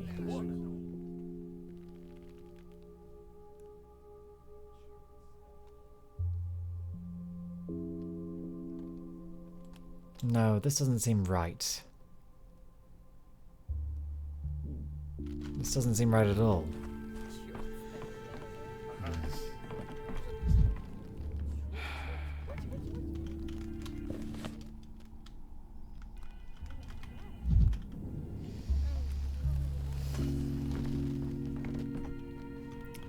The man's blood on my conscience. I'm gonna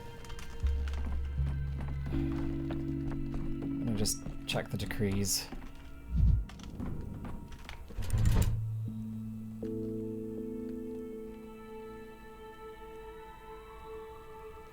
I need to undo this.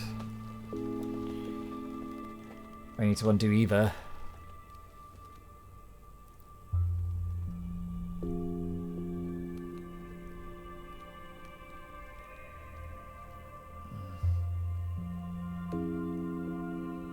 Okay.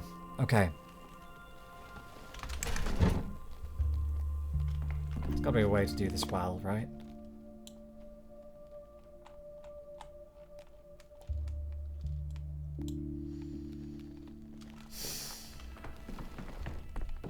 Fuck it. Let's begin the quest. We can always just go back and undo it. Живое. Какое все живое.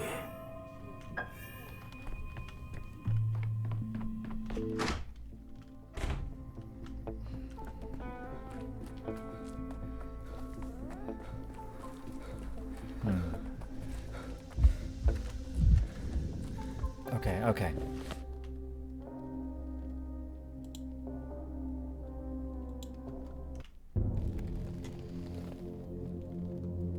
Let's maybe not let our trigger finger slip again.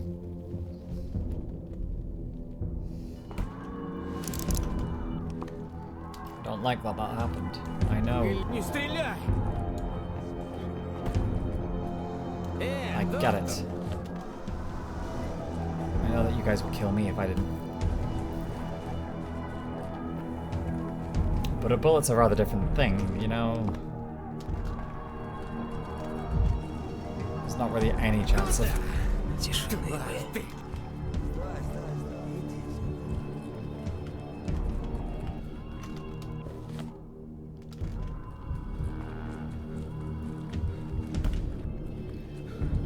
I haven't fired a single round from that gun in so long in the game.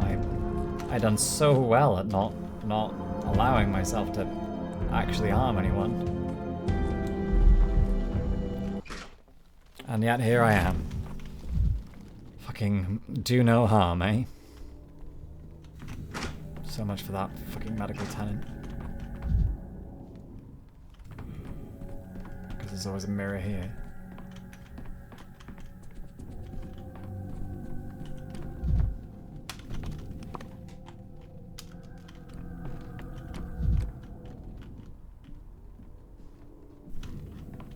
Where is he? He should be here somewhere.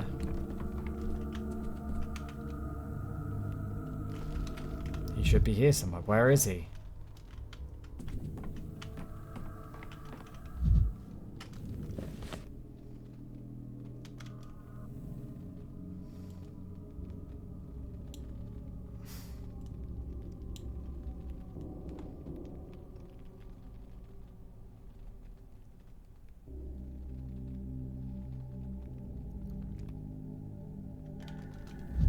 I don't know where he is. I thought I was gonna find him here, but he's not here at all.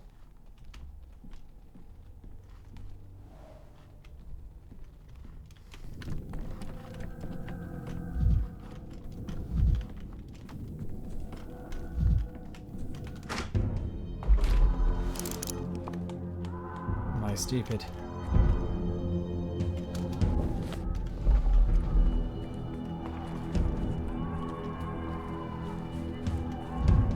Hiding somewhere around the house or nearby?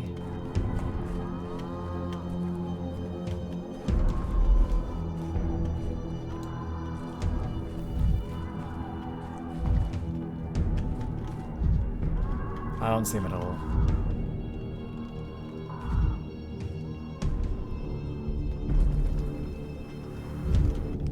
The quest marker just leads to the front door. Griff's already gone.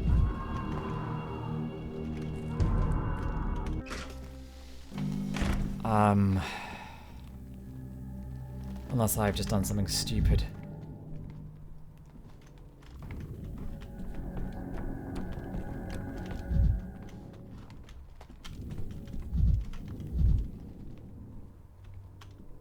Unless I've just done something remarkably stupid. What?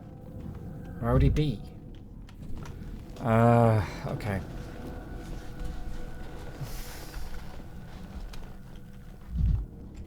Please tell me there's a clock here. I need to go back. There's no clocks here at all.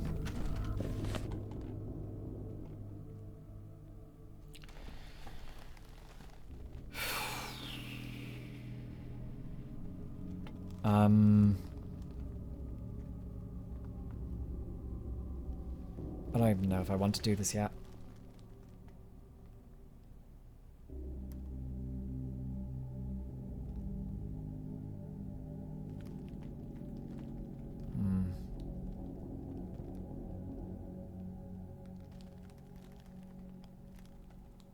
Okay. Okay.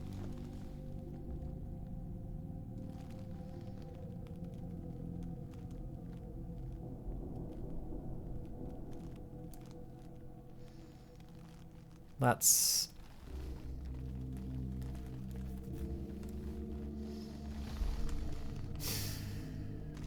I think I'm going to call it for now. And I'm going to think about what we're missing. And we're going to redo what we've lost. Which probably means going back to day 9 and unfucking up everything that's been fucked up. Thank you for joining me. When we pick up again, I'll either have had some thoughts, some ideas as to what we've missed. Or... well, who knows. Ta-ta for now.